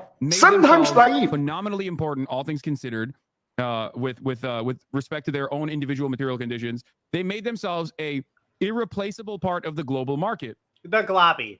The notion that like these guys did not incorporate themselves in the global marketplace is ridiculous. They're not fucking DPRK. Around the globby. Figured out. All you guys do is come in here and sign. What is this? Bro doesn't know shit about anything. Socialist grifter debate. Norm Finkelstein. The fuck are we gonna debate on? Like trans issues? We're gonna do immigrants being targeted and beaten up by Norm is what you'll debate on. Norm literally kicking the immigrants in their bunghole. Epic. And that was supposed to be the end of history because, right? We Sure, I were. remember it's the end of history. Western liberalism is triumphant. Shut up! We can all just skate on the glorious booty that we get from it. Right now. To think Fukuyama was so naive and ignorant to actually suggest that we figured it out. The system doesn't have flaws. You know, he didn't say that it necessarily didn't have flaws, but like so ignorant. Like, and the fact that people still hold this up is like the king daddy of liberal is when even he's like, "No, I was dumb." Because there were a lot of the people who believed just him. Okay, and I signed on to a little bit. Sorry, triggered loss. Sorry, that was my little brother, dude. That's so funny. A funny sequence of events. This myself, so I didn't think you'd be getting a free beat washing. This basically went on. Do you want to know how to for fix 30 years? Good 25 anyway, because we were busy doing the wars on terror. You were just talking about those a little while ago. You talk about in the book, there's a lot of stories of how George Bush thought that there would be a great rapprochement with Putin over their shared dislike of terrorism. And the two of them, I mean, there's stories. Yes. With George Bush and Putin. No, not George Bush. A very dark version I'm of the sure he was Nutcracker. rational. It didn't fall for It's the dark anything. Nutcracker. And you're like, I bet Bush really enjoyed that. I'm sure he loves The guy who literally got so manipulated this was by fucking Al Qaeda after torturing them, basically. Yeah, bro. I'm sure, like, Russia was like, yeah, we're gonna be best friends. We're gonna go fishing together, and I'm gonna, you know, we'll name our children after each other. We'll be godparents of each other's children. And Bush is like, oh boy, I can't wait. It was 2002. We were in St. Petersburg. We were floating down the Neva River. They're in a great party boat. You should never float on that you were river. floating down the river with them. I was floating down on the boat behind it. We weren't. What are you, like tubing? They're in a yacht? That's what White House reporters do, isn't it? No, we were in the pool. It's just this time the pool was a river. Yeah, when he says terrorism, they're dislike of terrorism, he means dislike of Muslims. Yeah. All right. Okay. So we're following him down, and there's this guy serving dinner. He's kind of big and hulking. It turns out it's Prigozhin. Okay, Yevgeny Prigozhin, the head of the terrible army. Well, at the time, he was Putin's chef. Mr. Hot Dog Salesman. Okay, his only job was make sure the meals were good. And a really glowering the glizzy gobbler. So he's like Bobby Flay, and then he turns into the head of a mercenary army. Well, before he did that, he ran the Internet Research Agency and tried to fix the 2016 election with disinformation. You know, they really that was still Wagner. It really is. I mean, that's talent. That's talent. So now this appears to be going along until George Bush wants them to go after Islamic terrorism, and then at that point, Putin wants them to go after Chechnya. Right, or at least Putin wants to use the excuse to go after Chechnya. And that was the beginning of Bush beginning to think, you know, maybe this guy. By the way, China in Xinjiang, Putin against Chechens, America and its war on terror. Think about the way that one is talked about in the Western world versus the other two. We all hate the war on terror. Like, think about how hard we justify. People don't know what Chechnya is, bro. Talk about the other two as though they are the most like justified thing you could do. Who just? What are you talking about? Yes. What are you talking about? How is anything I just said confusing? It's not confusing. It's dumb. Targets would be Muslim separatists in two, okay, or just regular old Muslims in general. Living inside of the domestic the Western territory that is mainland China belongs to Taiwan. Literally Islamic terrorism and combating Islam. How are they the same? China learned and then implemented the tactics from America's war on terror. Chechnya was a genocide. The issue is how are they the same?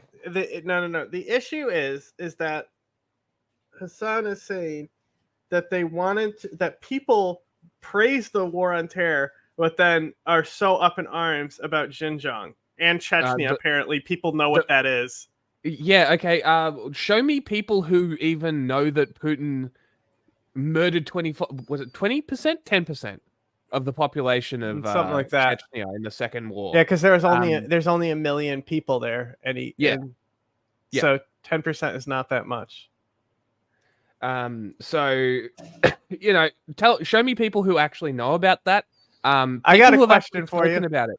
We would love if you actually. When did you learn?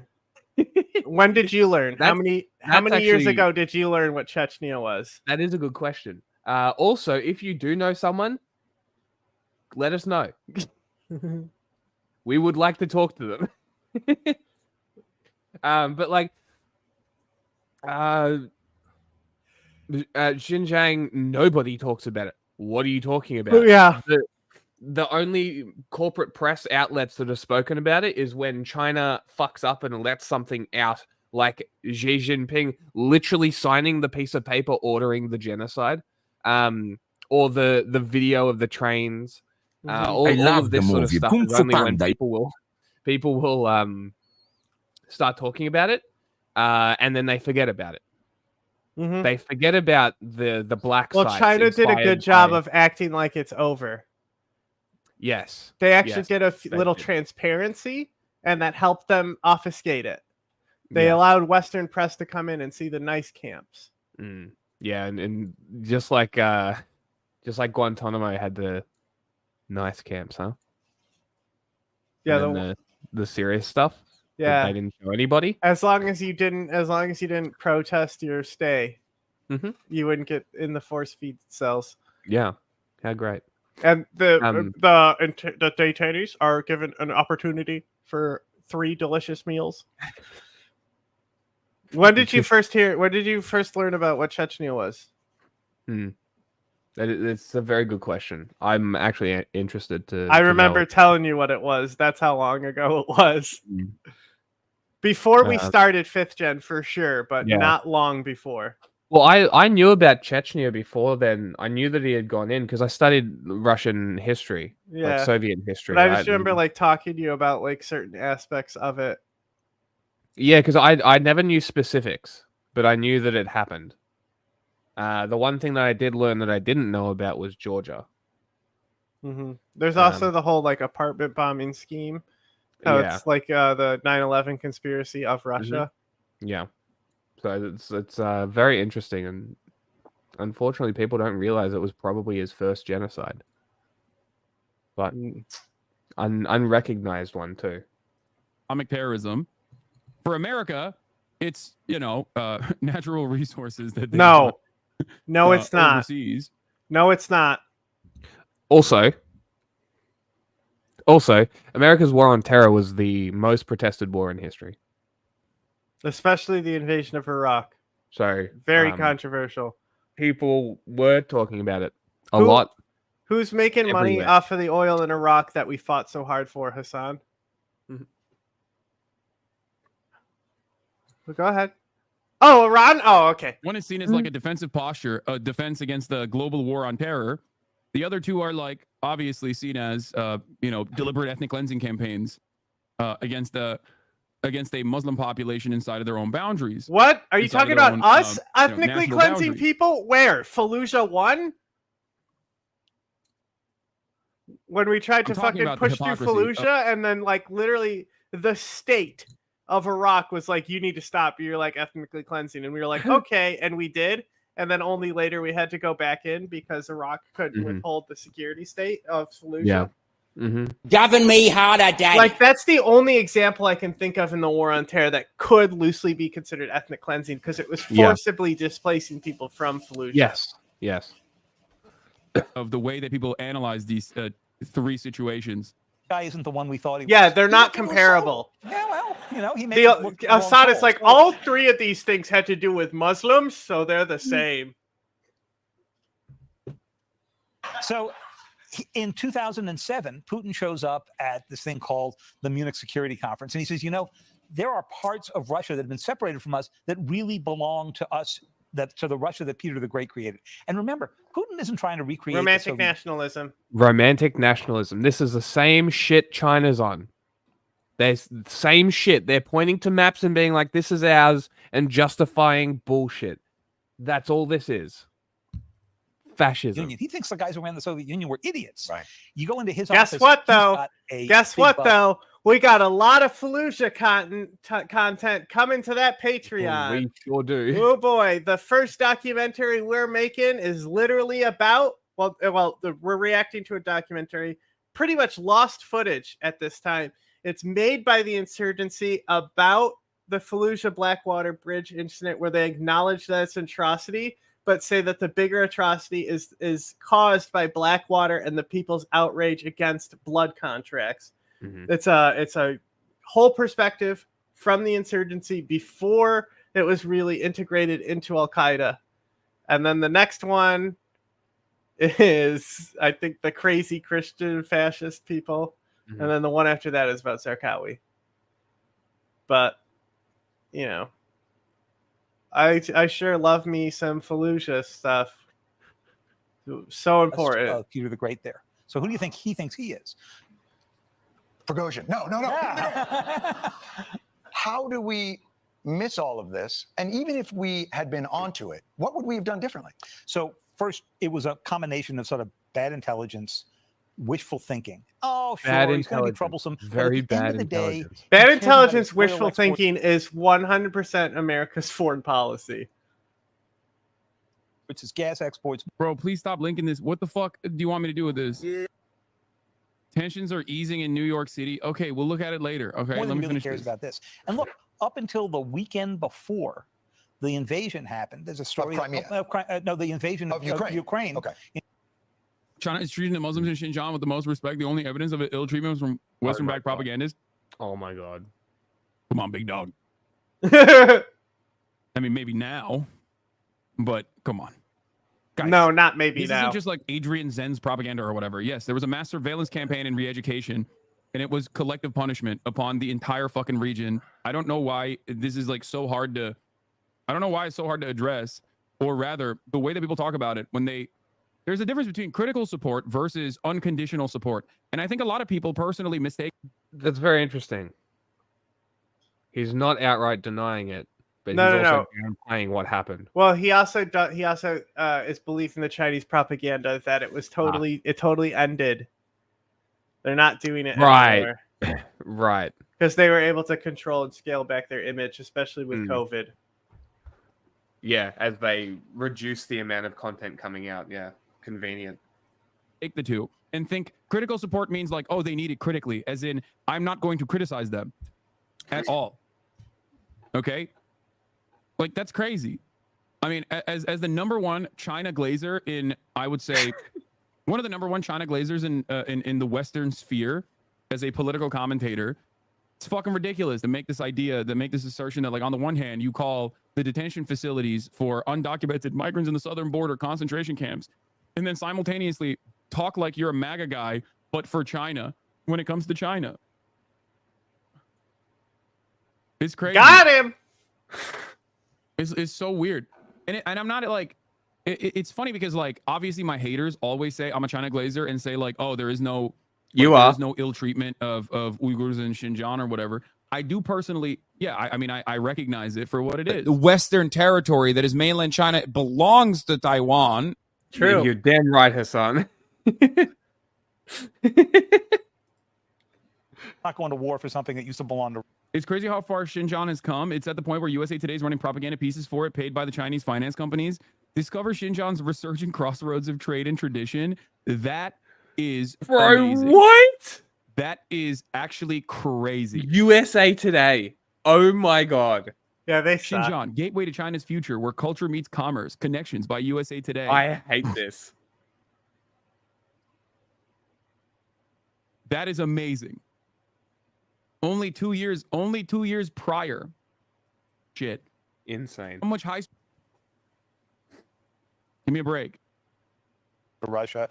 Nobody does sanctions for a year, right? And the next year, the Chancellor of Germany, Angela Merkel, signs the Nord Stream 2 agreement. It creates this pipeline that runs from Russia around Ukraine, so it doesn't get any revenue from it, and straight into Europe. And she says, you know, Putin's a reliable supplier. He's realistic. Yeah. Right. Okay. Reasonable assumption, maybe, because he really hadn't cut off gas supplies. So what happens next? 7 years later, he goes. So that, for the record, is actually the good shit that Russia was doing in terms of playing ball, in terms of good shit. They built the Nord Stream because the pipelines going through Ukraine was utilizing and making money from. They built the pipeline to fuck Ukraine over while they had people inside Ukrainian territories. annexing Ukrainian territory. But I thought America were What the are you ones talking that about? cared about the resources. What? Oh my god! It goes to their Siberian gas fields, right? Their largest gas fields. You fucking idiot! Of, having trade relations with the EU, with Europe in general, because that's the. You mean Germany looked the other way while you were invading Ukraine? No. Germany would never. Inverse of like doing what the fuck they're doing in Ukraine. However, they were shutting down nuclear power plants because Russian agents convinced them to, and then got sold more Russian gas. No way. You mean all of Germany's nuclear facilities are now gone, and they're completely dependent on on Russian gas and renewables? And they can barely heat their homes now? And cost of living has skyrocketed? Whoa. What could have possibly done this? That was not something that America was fond of. It's not. That's right. It's America. I vote to punish Angela Merkel. We force her to get shoulder massages from George W. Bush. Have you seen the video? Do you know what I'm talking about? No. Oh, it's great. Like Putin is playing ball. Like the way he's representing this makes it seem like America was sitting there going, wow, how wonderful. It doesn't seem like Vladipoo is going to go do violent sicko mode shit in any other country. Like, that's crazy. No, they fucking absolutely despise that, okay? Oil pipeline is good, Hasan Abi. Yes, when we're talking about like, this is one of a country the funniest moments in American politics, especially because this is in a room with Vladimir Putin. Oh my god. Okay. The sheer tear that results on Merkel here. This was him creating the tear.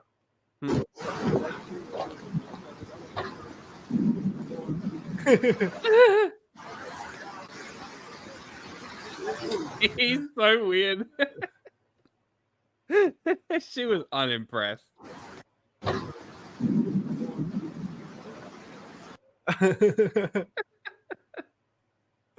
Who threw up?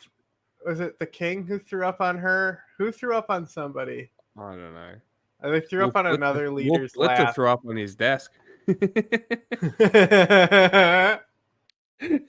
Doing trade, or if a country should be doing war. Yes, I do think that oil pipe trade. Yes, when we're talking about like whether a country should be doing trade, or if a country should be doing war. Yes, I do think that oil pipeline is good.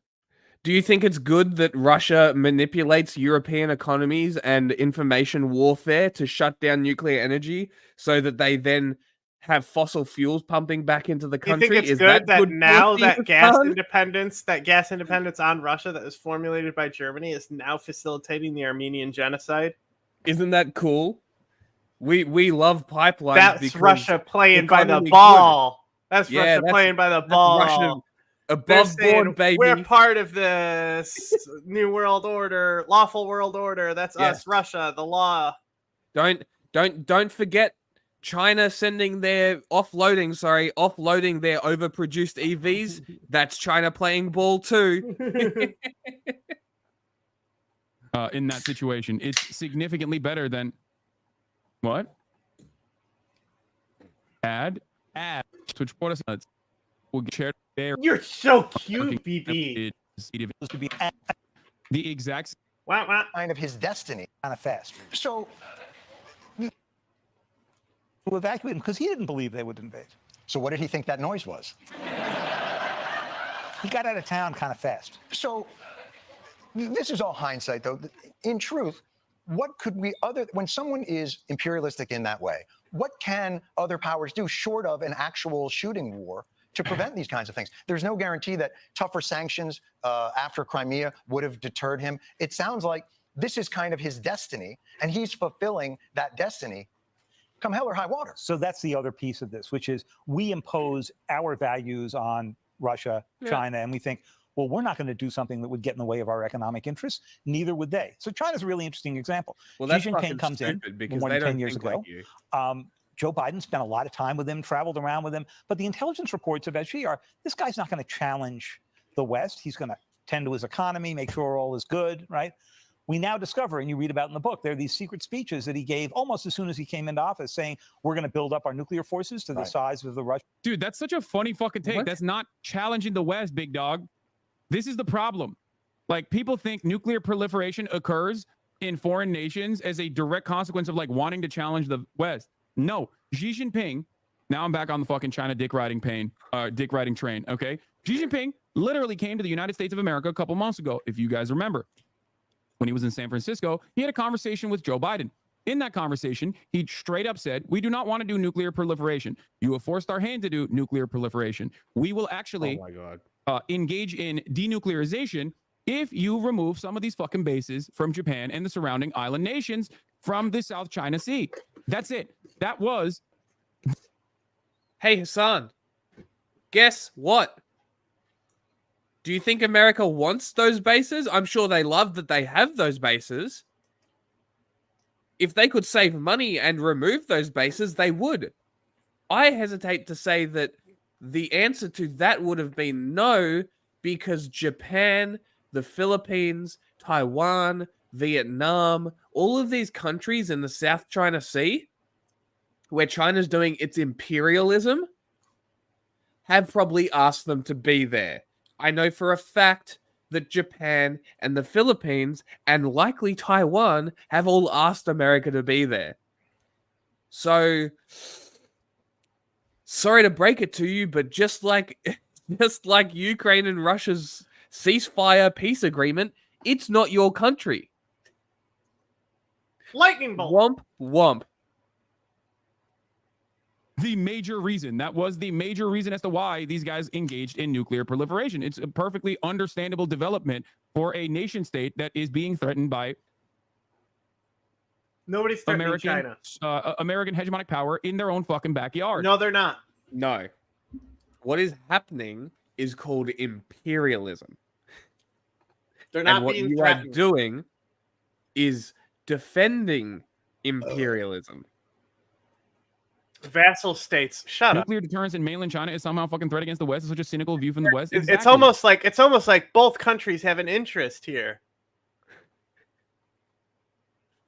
And it's almost like the vassal state of the Philippines, known for definitely dick riding America throughout history and not having anything against America for what America did there. Definitely. Vietnam, the dick riding state of America, that's for sure. When I think Vietnam, I think, wow, they sure love America's dicks in their mouth. The Philippines announced even officially, I believe, that it was even regretfully that they were asking the US to build a military base, which when America leaves will then become a Filipino base. Economic benefit as well as military protection from, drum roll, the imperialist in the region. Whoa. Who knew? It's remember, Cuba? Cuba went to the Soviet Union to challenge the hegemon in the area. Crazy. It's almost like this is nation-state politics and nothing's changed. Like, can we please? But it's like, you know how the positive spin of NATO is like, oh, they're just there to stop Russian imperialism. Even though NATO has their own imperialism through the defensive cartel. Yes. And that's like, yes, they're asking, but obviously it's because they are the only other option. There is no other option. Yeah. I mean, they just don't have something like NATO there, so they kind of have to do these, if all those countries formed their own alliance and then made America deal to their partisan politics, they could get a way better deal. Oh, for sure. But at the end of the day, NATO is an American project. And no, I mean like in Asia. No, I know. Like they form their own thing. Okay, Asia formed their own coalition, and then America has to work with that coalition. Yeah, which means everyone inside the coalition is benefiting. Yes, but AUKUS is kind of becoming that, but again, it's still yeah, American. but that's still an American-British type thing. Yeah, so if there's the Quad, which still is America. Yeah, but there's economic treaties that often involve China. Yes, they do. There's a lot of the trade agreements in the region exile America from the trade agreements in favor of China. Like the largest trade agreement in the world is a fucking American exclusive excluded one that's done by China and India. There was the Asian thing that we did that is like a free trade. Yeah, and then China made their own. It was bigger and better.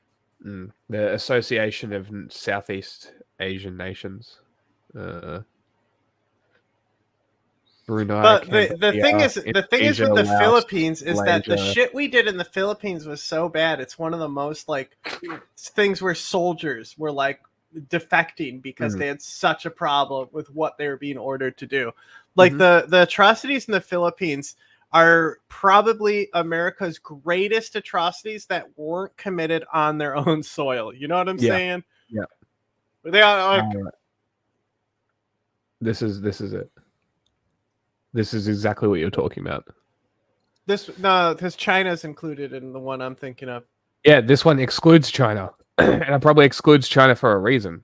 Yeah, there's another one that has both India and China, and it's a basic it's a regularization of trade and currency exchange, and Oh, interesting. It's a beneficial policy to the region that regulates trade and helps facilitate things. I need to take my contacts out. They're so dry. I can't take it anymore.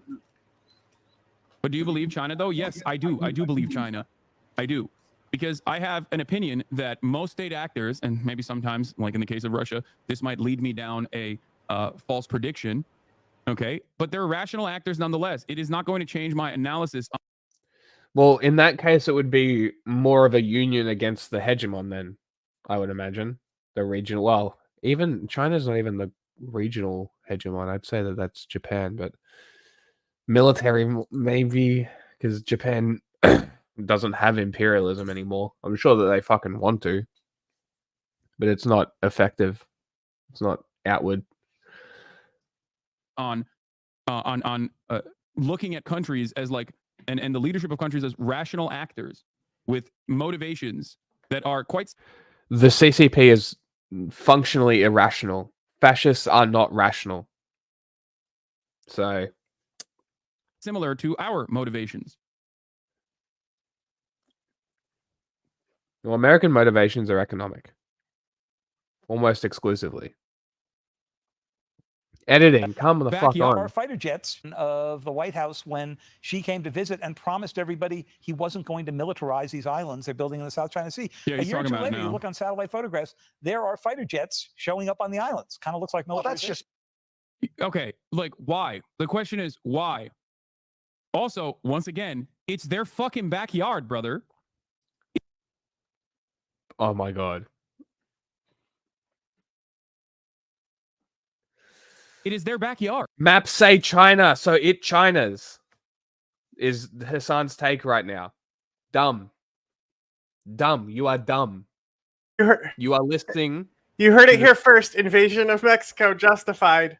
It's America's backyard. Russia invading invasion. Cuba too. Fuck Russia it. America's backyard.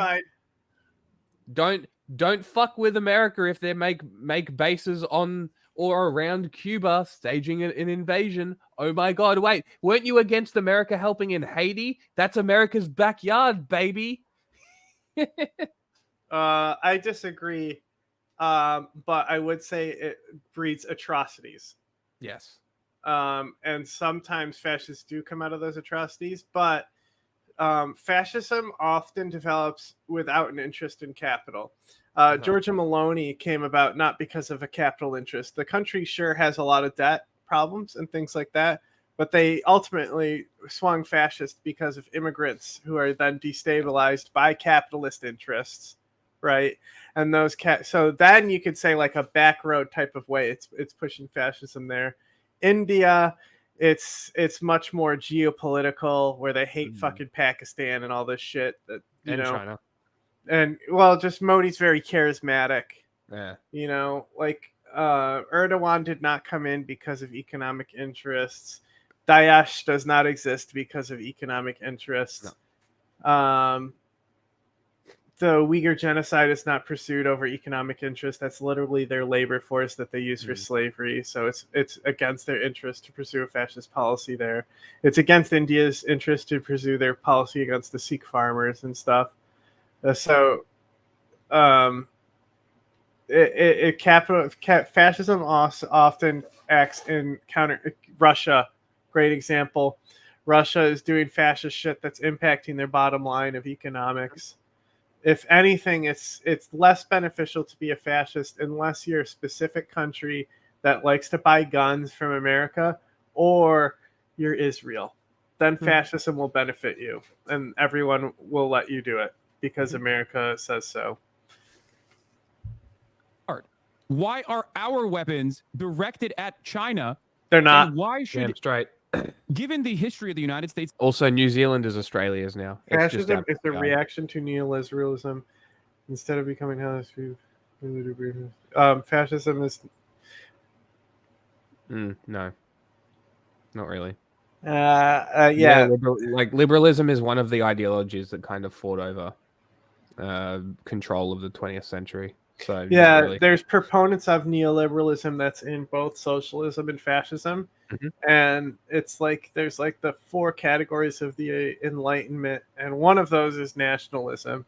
Yeah.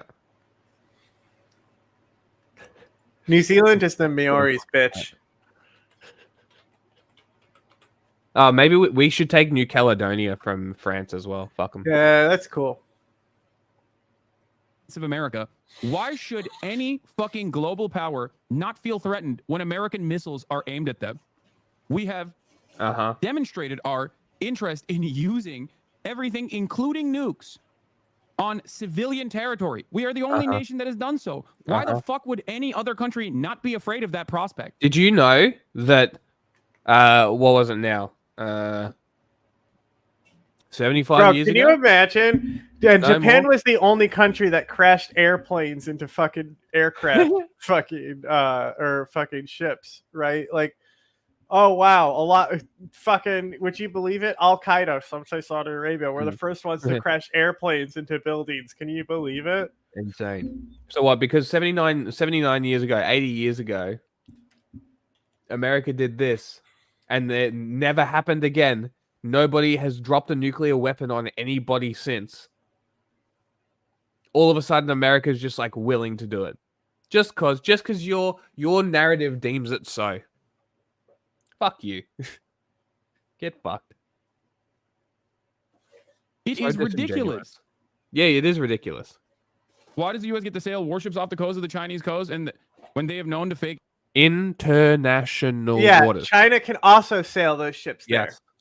Yeah, that's why they're allowed to do what they're doing in the South China Sea, because it's international water. Nobody can stop them until they're into the economic zones of the Philippines, which is what they're doing. Imperialism. They're literally invading Philippines area. Like, is that not an act of war? And then sandwiching their ships between Coast Guard boats.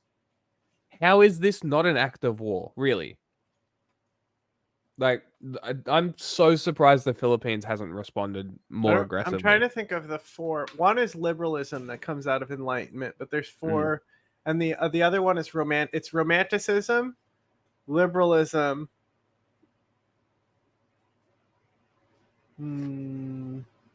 political ideas such as natural law, liberty, progress, toleration, fraternity, constitutional government, separation of church and state. That's more of all liberalism. I want to say Ryan Chapman might go into the 4 things that come from it. Possibly. Incidents? No, I just don't understand how, like, this is in the most, like, simplistic, in the most, like, playground bully terms. This literally is like having a big old bully beat the shit out of people consistently and then come up to you and start, like, fake punching you. Okay? And then if you go and start fight training, the bully goes, "Why are you training? I'm not going to do anything to you. I'm just fake punching you." It's like, bitch, I saw you punch the shit out of every other nerd that looks like... That is an awful analogy. because China is the bully. And what is happening is China crying because the bullied went to the bigger guy. That's all. You know, you're a couple of grade 4. You're about 10 years old. You're picking on someone. You're China. That somebody was the Philippines. Goes and gets their bigger brother that's in, year 7. Their year 7 comes down. Their brother that totally like cut both their legs off when they were a little kid. Yeah, they bullied the shit out of them. You know, in like the too, and Boondock Saints, how they have to effective. like let the dad out, who ends up being the dad, but he's in like this whole like facility that they do this dramatic thing in.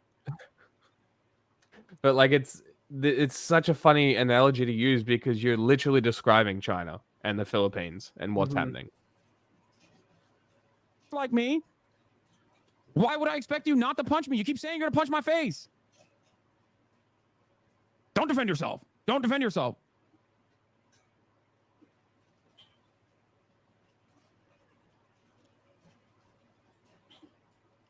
It literally is, yeah. How about you don't put your countries close to U.S. bases? Have you thought about that? That is unironically American foreign policy. That literally is American foreign policy. We have military bases all around the planet. Why are you arming up against, why are you existing so close? Why are you existing so close to one of our military bases? And then people go, because aren't we just defending our allies, America though? regulates Which the is trade. Great. That is the American way of justifying this, right? And it's like every single one of these. Oh my God, no, it's not. It's literally geopolitics. And then you fucking whack jobs on the fringes, start making. In philosophy and the history of ideas, Romanticism is seen by Isaiah Brennan as disrupting for over a century the classic Western traditions of rationality. So Romanticism is the opposite of rational thought. Remember how I said you can't be a Republican unless you believe in something that's fantasy? Sure. So they're romantic in that way. They're not rational. And the idea of moral absolute. Yeah, so he does Romanticism as well, yes. But I'm just saying that's one of the things. You can totally be a lib and believe in all truths and not be distorted. Yeah. The idea of moral, you can just be ignorant. The idea of moral absolutes and agreed values leading to something like a melting away of the very notion of objective truth. Okay, which is what they constantly do. Like Jordan Peterson, it's like, what is truth? Right? Sure. And hence, not only to nationalism, but also fascism and totalitarianism, with the gradual recovery coming after World War II for the Romantics, he says.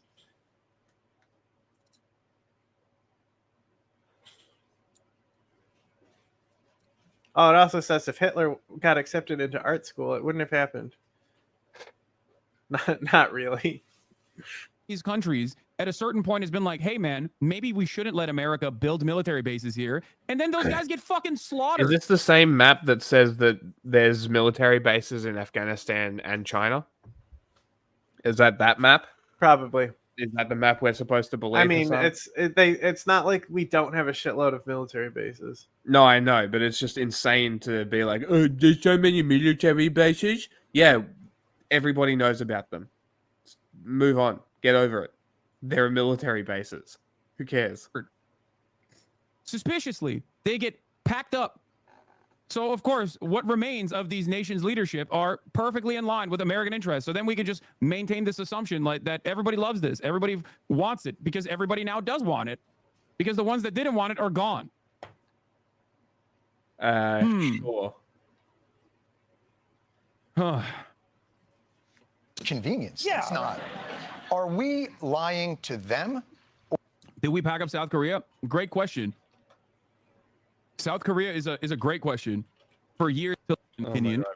He came to visit and tend to his economy, make sure all is good, right? We now discover, and you read about in the book, there are these secret speeches that he gave almost as soon as he came into office saying, we're going to build up our nuclear forces to the size of the Russians and the Americans. We're going to make sure that we take our claims in the South China Sea. I was out on the in the Rose Garden. Yeah, your interest couldn't possibly align with the US unless you're a US puppet state. That's why everything is a US-backed coup. That's the unreality they believe. of the White House when Xi came to visit and promised everybody he wasn't going to militarize these islands they're building in the South China Sea. This is also, God, I keep pausing at the same point, but like, it is pretty funny to say, like, I can't believe China lied to us about this when, like, the American policy on China and Taiwan has always been strategic ambiguity, which to the layman just means lying. The Western territory that is mainland China belongs to Taiwan. Christ, bro. We've heard you say it 100 times. Putting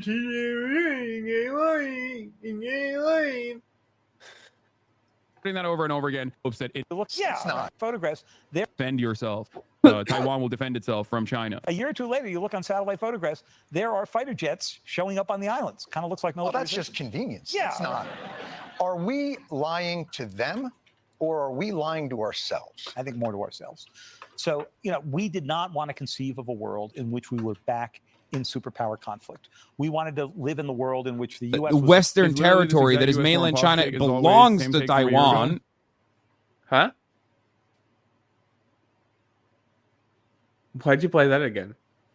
She's talking about Taiwan. Wait, what? The whole square? No, the line. I don't know if this is where it ends. Oh, I think it does. I think Taiwanese airspace technically is Chinese landmass too. And you're pulling a Hasan. Just sucking in all that air from mainland China.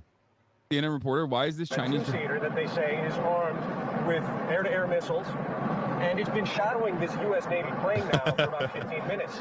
It is pretty remarkable to see this Chinese warplane operating at such close proximity, several hundred feet away. It is interesting that China got so close to our plane. Yeah, what the fuck? Why are you just like moved towards where it's literally is like the why are you hitting yourself, but on a global scale. Oh my it's god, like, dude, what is your plane doing? Morons. You know what I mean? Wait, what? International airspace. International, meaning anyone can fly in it.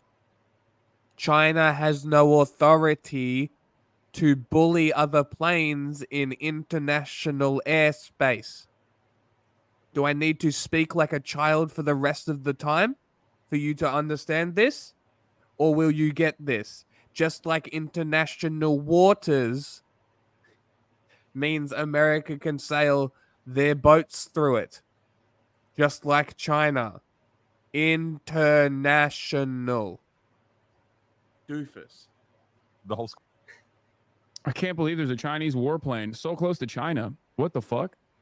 Someone needs to look at this. Someone needs to look into this. The predominant power. We finally calmed down the Middle East. We're doing real well with that. And that we could go and focus on competing with China, some containment of Russia.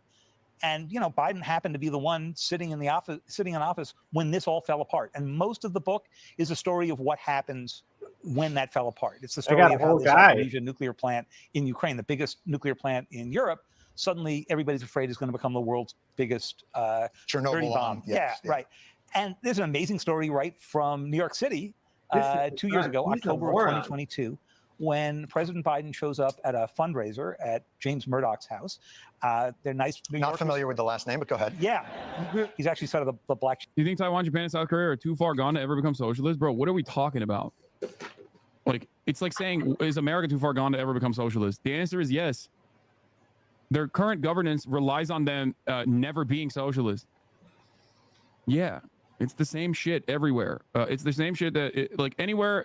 Arrogance and cavalier approach to a lot of these foreign policy conflicts. We always frame things as this is a battle between democracy and the free world and liberation and authoritarianism. But the truth is, we're fighting for trade channels and resources. Like this is all a function of competing capitalist powers. And aren't we the ones? I mean, we've invaded more countries than Russia and China combined. So how do we give ourselves somehow the pass as the white hat guys when a lot of our policy has created a lot of the chaos that they're taking advantage of? I'm done. I'm out of here. So there's been a lot of that going on in American history for a long time. Teddy Roosevelt, What did I miss? Approach to a lot of the Even Stewart, it's like, don't democracy and the free rewind. world and liberation and authoritarianism. But the truth is, we're fighting for peace, then Russia, the White. It's. I'm done. I'm out of here. So there's been a lot of that going on in American history for a long time. Teddy Roosevelt, took over his fair share of territory. But I think in the Biden administration, we've had to sort of face these contradictions because at the beginning of the administration, the president was. Did we face these contradictions? I don't know. We face it. Does the fist bump with MBS, right? And I was on that trip. They weren't quite sure how that. Are you ever home? No. When you cover the White House, you got to go where the president goes. It's part of the job. And then, we move on to what's been happening in Israel and the Israel-Hamas war. And as you said earlier, we are in the very odd position of both providing aid and providing the arms that are being dropped on Gaza. And I think this administration has had the hardest time trying to go right that, and obviously it's causing a lot of pain, not only for Gaza, you can stop all this by not giving Israel weapons. We have not. We have not tried to right those wrongs at all. There's not even an attempt to try to right those wrongs. If you nod your head when Jon Stewart says, well, isn't this just like America literally doing global war for trade routes and natural resources, which is correct.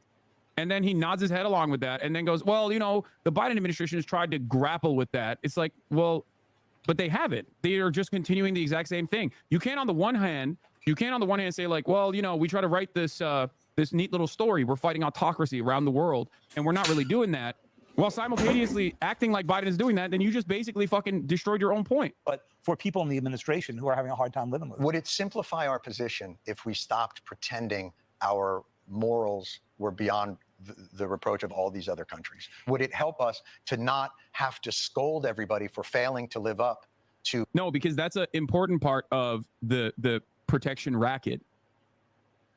Okay? That's why you call it a protection racket, right? Protection. Like there has to be a global evil that you are defending against. There has to be a villain in the story. And you're the good guys. You have to consistently reaffirm the position that you are the good guys, and you're doing this for good reason. If you give the game away, all of a sudden more people are gonna be like, well, I don't know. Do we have to do this shit? Principles we both left we our very desk. Clearly do not uphold. Well, at least we have some principles, okay? That's the one thing. But that we could say be that. said. But, you can't invade a country. What happened in Iraq? That's right. You can't call for regime change. What did we do in Libya? Every time we say these things, we undercut our own position with, for God's sakes, Iran is an enemy today because we overthrew their democratically elected government 90%. No. I have an excuse. I can't fucking breathe. So. Yeah, I had to put we the just spiel away. That this is how we're behaving. The odd thing is, at the moment that presidents do admit that. Also, you don't have to make up an evil when these scum pieces of shit actually exist. The existence of America's monopoly on defense is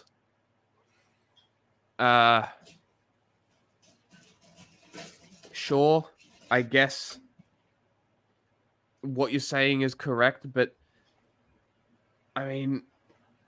just because you're against America and America has this reasoning behind what they do doesn't make the person against America the good guy. This is the fallacy that you all fall into. Okay, so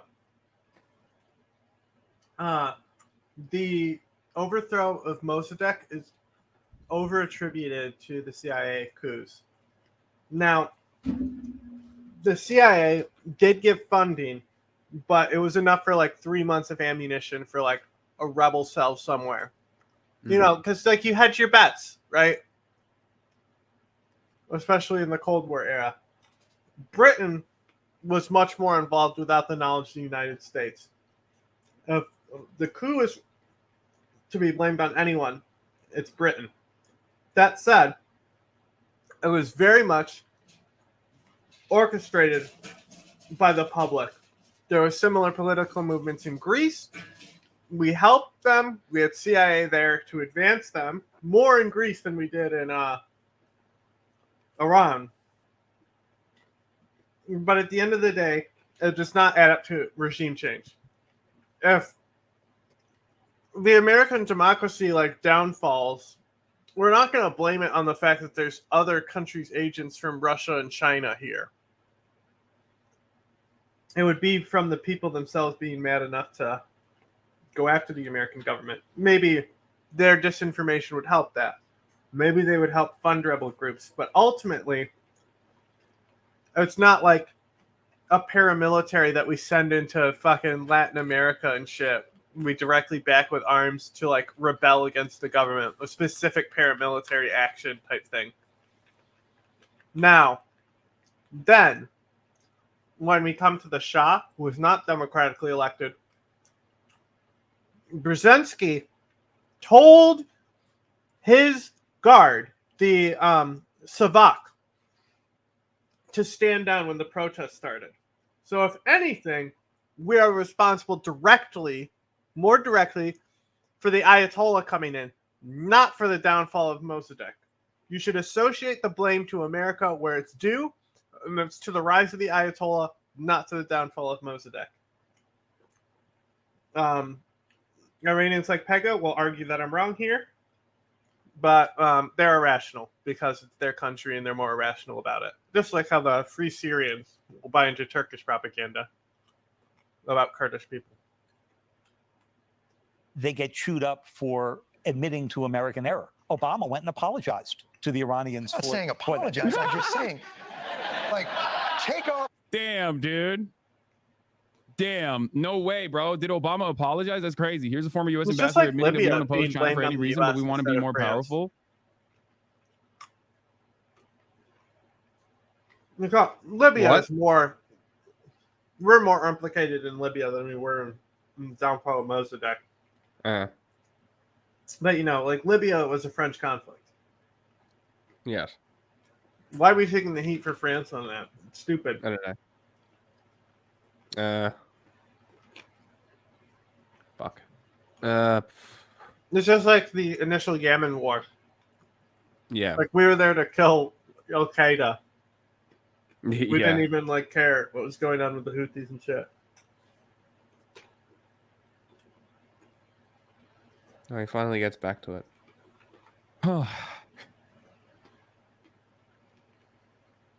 We are literally cooking ourselves over and over again and then complaining that like more competent governance occurs elsewhere. And that's very frustrating to us. And we got to do anything. We got to do something about it. Well, the only thing that we can do is just more war. Take off the mask and go, you know what this is? It strikes me as it's colonialism and imperialism in a more modern form. China is in Africa trying to extract. We're trying to extract. We're militarizing economic rivalries and creating all kinds of chaos and death over what is ostensibly trying to get better deals. Well, some of it's better deals. Yeah, America going into Africa is China. With the war on terror that comes from, like, America's ignorance about things.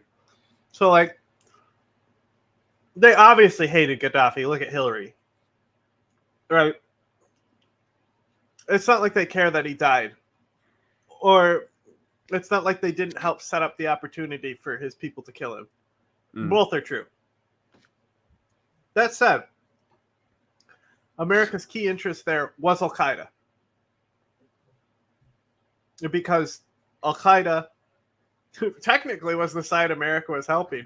But it's funny because America will be like, we got to find the guys who are anti-Al-Qaeda in the rebel factions and then make sure if they don't be friends with Al-Qaeda, they can get enough of our money that is less than what Al-Qaeda would pay them anyway.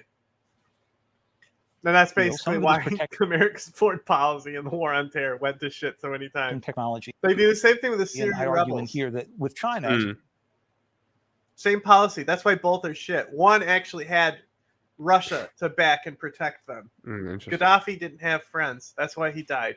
Yeah. Opposed to Russia. This is, first of all, this is an incredible competitor, and it's a competitor in the military sphere, in the technology sphere, in finance, in economic. Like, they really went in there because they fundamentally believed the Al-Qaeda nonsense that was told to them. But at the same time, getting rid of Saddam, that's also beneficial to them. So they weren't afraid to lie about shit to implicate him, to help his downfall. Like civil liberties are unrelated. I don't think they could have seen nearly the same level of success without suppressing dissent. I don't agree with that.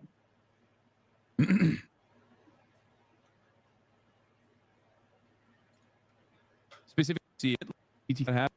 All right, let's move on. Boring, Industrial too much skipping.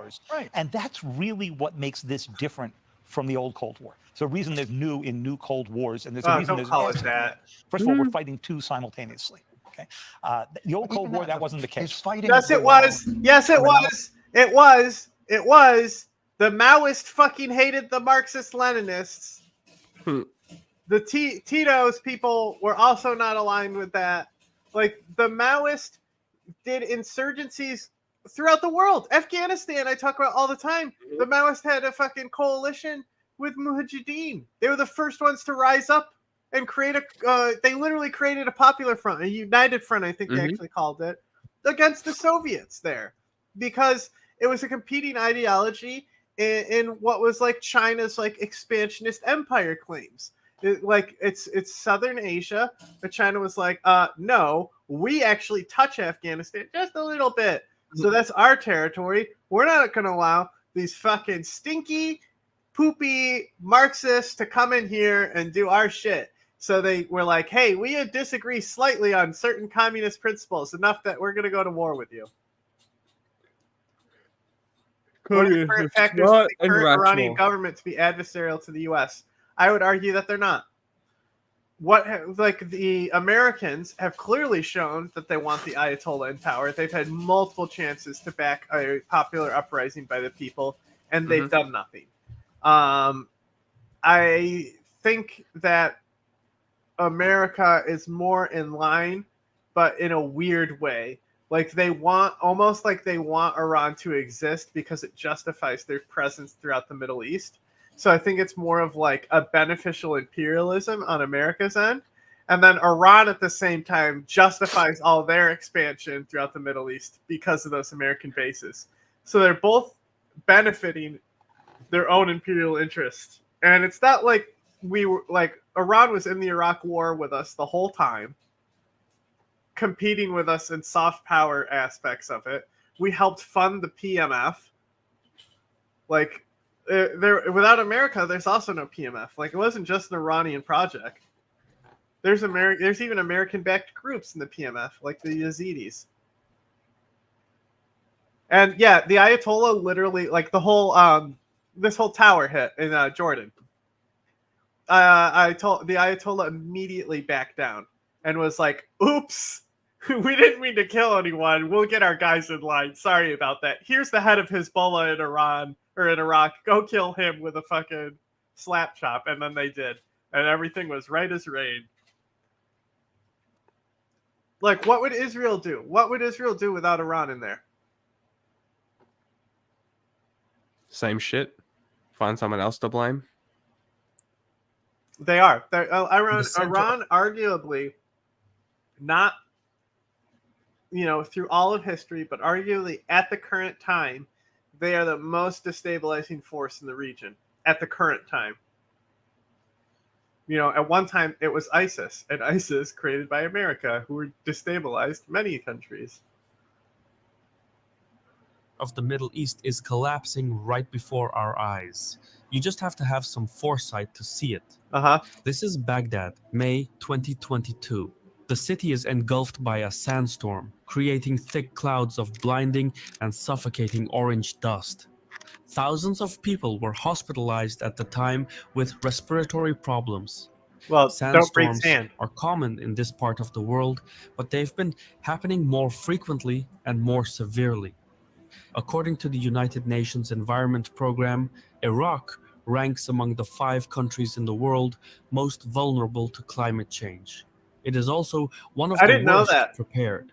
Its water stress level currently stands at 3.7 points out of 5, with 5 really being the highest level of scarcity. This indicates a condition where there is not enough available fresh water to meet the demand of the population. That's what I was going to say, the water. It affects Turkey controls the upstream flow of the rivers. Aye.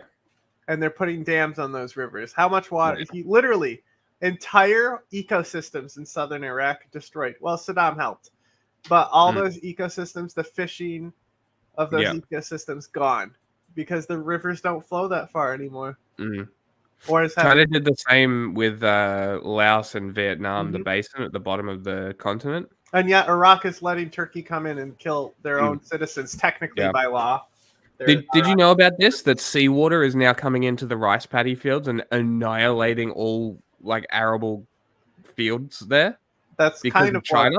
That's kind of what Saddam did to the south. So yeah, it's fucking wild. Like he decimated the wetlands. Yeah, all of these fucking rice paddies and arable farmland in southern Vietnam and Laos, gone, destroyed.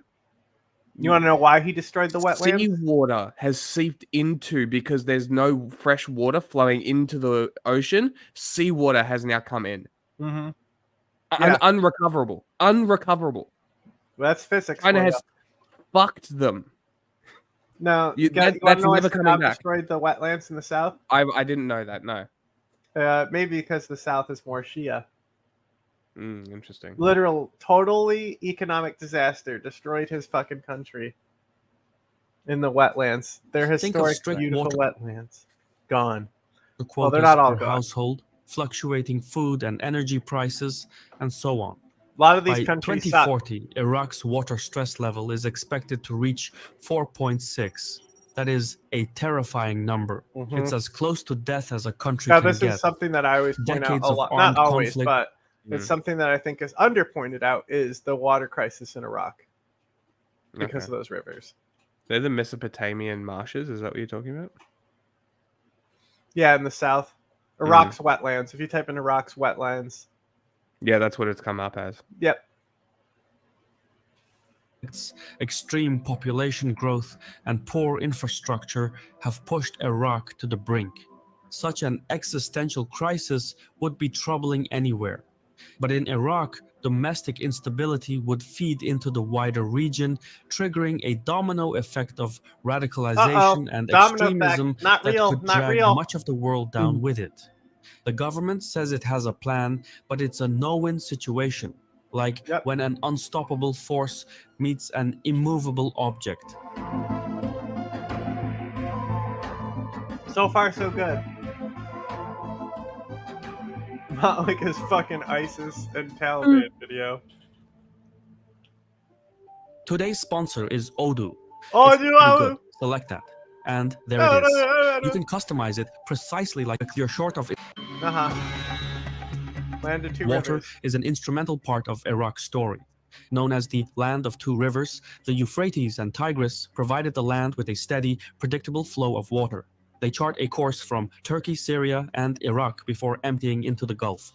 During antiquity, Iraq emerged as a breadbasket. Its rivers made large-scale agriculture possible, allowing for large numbers of people to settle, harness its resources, and engage in trade and commerce. The Euphrates and Tigris were thus essential in the development of early civilization. However, these rivers were not without tribulations. Since no dams or reservoirs were controlling the water flow, seasonal flooding was a regular occurrence, damaging properties and crops on the riverbanks. Starting in the 1970s, however, the situation reversed. Instead of floods, a scarcity developed. Less and less water flowed into Iraq. Today, the water crisis spans the length of the country. In 2023, the Mosul Dam, which is the largest dam in Iraq with a total storage capacity of 11 billion cubic meters, reached its lowest level since its commission in 1986. Stuff with ISIS in this dam. Basically, them being like terrified ISIS is going to blow it up. Oh. Yeah, I don't remember exactly all the details of the story though. If water levels keep declining, the adjacent Mosul Lake will dry up within a few years. Some 1.7 million residents nearby will be left without power and water level is for getting crop so irrigation. bad in a lot of these regions, they're discovering historical sites. Really? Fucking hell. Meanwhile, the Dukan Dam has seen its capacity drop from 7 billion to just 2 billion cubic meters of water. More than 3 million people in the vicinity rely on this dam for their daily freshwater needs. The nearby Darbandikan Dam isn't doing much better. Its water level has dropped by 7 meters, and the dam only operates at a third of its capacity. The decline in water resources has affected all avenues of society. Fishing, agriculture, and industrial output are down, but the situation is even worse in Iraq's south. Literally can't as make the its water national flows dish anymore. Oh, really? Yeah, because it's like a fish-based dish, I'm pretty sure. Downward, much of its quantity and quality is lost. Iraqi cities and towns in I the am center not depend heavily sure. on the I mean, I know what is. I'm sure there was flooding, but I'm not 100% sure on that one. They Tigris probably and blamed Euphrates it on for God water, peeing on them or all the more something. so in recent years with precipitation levels 40% below average. What's more, by the time the water flow reaches the southern parts of Iraq, waste from outdated industrial and agricultural infrastructure ends up in the riverbeds themselves, causing massive health risks. In 2018, for instance, some 118,000 people were hospitalized in Basra due to symptoms related to water pollution. Years later, in 2023, the UN Development Programme found that the salinity levels at the confluence of the Euphrates and Tigris near Basra measured at Their 10 times national higher dish. than acceptable. It's a dish of seasoned and grilled carp. Gross. Carp, yuck. World Health Organization standards. Meanwhile, still in the south, as water levels have declined, seawater from the Gulf has taken its place, intruding nearly 190 kilometers northward. This environmental degradation is destroying the Mesopotamian marshes, a wetland area located on the floodplains of the Euphrates and Tigris rivers. The region is home to a vast biodiversity. Also, I'm pretty sure once it's salted, the water is fucked forever. Like, I'm pretty sure it doesn't come back. So, yeah. Diversity of endangered species, not to mention a distinct local culture that is one of a kind. But this entire ecosystem is now at risk of extinction. Frankly, the outcome of all these factors is that Iraq's twin rivers are dying. It could happen as early as 2040, according to the Ministry of Water Resources. If these rivers die, Iraq is likely to die with them. Baghdad's misfortune is that it sits at the bottom of the river basin. About 90% of the water that flows through the Euphrates River originates from the mountains in Anatolia, Turkey. For the Tigris, Turkey's share sits at 45%. Syria, Iran, and Iraq make up the rest of the Tigris River's water flow, but Turkey retains the biggest share. Starting in the 1970s, however, upstream Turkey began constructing dams and reservoirs along its rivers. Turkish officials sought to boost economic activity in the Anatolia region by harnessing hydropower. Well, look, exactly what I explained China's doing is what Turkey's been doing. Crazy. In the decades following, Turkey built more than 600 dams and reservoirs on both rivers, with another 600 slated for construction in the next China has decades. the record for how many dams they've built. But it's like that, you know, that scale. Yeah. Dams Turkey built, the less water flowed into Iraq. One recent example is the Ilisu Mega Project, which consists of 22 dams and 19 hydroelectric power plants along the Tigris and Euphrates near Turkey's borders with Syria and Iraq. Thanks to this mega project, Turkey was able to terraform its landscape, creating new lakes and croplands. However, while the Ilisu project is suitable for Turkey, it is a disaster for Iraq. In the coming years, the water flow of the Tigris River in Iraq is expected to decline by an additional 56%. There are no formal agreements between Iraq, Syria, Iran, and... You're muted. This will kill Iraq. Yeah. I guarantee that all the civilizations are along these rivers. Oh yeah. Pretty close to but them. like what I was saying, it's like the rivers are this river issue is so slept on. So I'm glad that he opened with it. Concerning the management of water. So by law, the Turks are well within their rights to construct whatever they like on their side of the border. Yeah, well, however, seen from a wider angle, regardless of law, if they think it's their right. Yeah. This means that the Tigris-Euphrates basin, home to tens of millions, is subject to Turkish terms in all but name. This isn't some malicious scheme, though. Turkey has regularly turned the tap to release more water inflow into Iraq, but the Turkish policy is constrained by climate. Precipitation is at its lowest level in 62 years. So much so that in 2021, low rainfall, drought, and heat triggered massive wildfires that spread across the country. So Turkey's need for water resources bodes ill for downstream Iraq. The results speak for themselves. Since 1970, the annual flow to the Euphrates and Tigris rivers has dropped from 40 I mean, to I talk about billion this cubic more, but meters it's each. like at the bottom of list of shit that Turkey's doing that pisses me off, you know? Like, it's like the most practical thing that they at least have like a reason or excuse or incentive to do. To a mere 15 billion and 20 billion respectively. Iraq needs about 77 billion cubic meters to meet its industrial, agricultural, and civilian needs, but the amount of available water is only 35 billion cubic meters. This deficit is a death sentence in slow motion. Still worse, Iraq's own Kurdish autonomous state is contemplating constructing dams on all its tributary rivers, reducing the downstream flow even more. So far, 14 dams have been completed, 17 are under construction, and another 40 are in the planning phase. By the end of the project, Iraqi Kurdistan could have up to 245 dams and reservoirs. Impressive, but that would also leave even less water for downstream Baghdad. Even so, the federal government has failed to resolve its nationwide water deficit. After decades of arbitrary supervision, no real progress has been made in terms of water management in agricultural and industrial practices. Much of the country's irrigation is done by traditional means. As a result, billions of cubic meters of water are lost in evaporation and other wasteful practices. Agriculture consumes about 63% of Iraq's total water capacity, but because of inefficient and poor management, much of the country is left at the mercy of the desert. This is really just about the rivers, this whole video, huh? Yeah, I think so. I mean, it's 100% right. Well, he's getting to ISIS. We'll skip to ISIS. I think we got the picture. Government had in fact planned to invest in agriculture to diversify its economy away from hydrocarbons. So agriculture was meant to be Iraq's ticket to economic reform. But with water resources in decline, that plan looks unlikely. Iraq's existential crisis is not exclusively confined to its boundaries. Sitting in the center of the Middle East, instability in Iraq would seep into the periphery and trigger a wave of radicalization and extremism. There are too few democratic and institutional avenues available to address the complications ahead. Iraq's crisis, therefore, is the world's problem. Does as water drought come hits from the land and Caspian? civilians I feel... don't think so. Caspian is a low It didn't elevation. look like it. No, they came from the mountains. Yeah. Marginalized, militancy is bound to surge. The last time Iraqis felt this way, jihadist forces established ISIS, which then took over parts of Iraq, Syria, and beyond.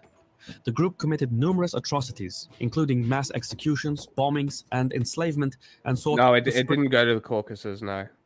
It stopped at southern Turkey. Spread extremism worldwide through its propaganda and violent acts. Kurdish. ISIS was horrible, Kurdish but its region. next iteration would be worse because the circumstances would be more desperate. Do we have anything else after as this? the I water, need to go food, to and bed. energy crisis turns No, Iraq it was into a just hot... Vaush's fashion video. That was it. Yeah, this is definitely where I want to wrap. Okay. bed of instability. Well, there's 5 minutes left. Yeah. Armed and desperate people with nothing to lose would join the ranks of ISIS 2.0, So we who would woke up then early tunnel into the and wider shit. region with a vengeance. What makes the crisis even more urgent is its timing. Iraq's population is currently growing unsustainably. It is estimated to eclipse 63 million by 2040, up from the current 46 million. By 2071, I know how the to lower Iraqi that population population. will reach ISIS! 94 million, surpassing even that of Iran and Turkey. But that's not the end of it. The population will keep growing uninterrupted, reaching 111 million before the end of the century. I don't know. There could Yeah, be reasons for a mass exodus. Yeah. It's upticking hard because it's recovering from the war. I bet. Demographic studies are difficult to predict, but if Iraq stays on course, demand for water will increase while supply will decrease. With less water to go around, public services will steadily decline, food security will face collapse, healthcare will drop, and so on. By 2040, Iraq will become a land without rivers. The mighty Tigris and Euphrates will die slowly. Water will still flow marginally, but it will not the land of two rivers. reach its final outlet in the Gulf. Every fiber of Iraqi society will be affected until the country becomes an inhospitable place to live. That is a drastic fall from grace, considering that Iraq was once known as the Fertile Crescent. But stranger things have happened. Thanks, Turkey. Countless historic cities, nations, and cultures have faded into obscurity. Even within Iraq itself, there are ancient scriptures that no one reads, languages no one speaks, and ruins that were once the capitals of powerful empires. However, is this while guy Iraq's from water like crisis Iraq or seems something? Maybe. That's Hakeem. I think he's from Iraq, isn't he? Oh. I'll have a look. I'll look it up. Overwhelming, it is not impossible. Some small steps have been taken in the right direction. In 2023, for instance, near Basra, a new $200 million water desalination plant was commissioned with technical support and funding from Japan.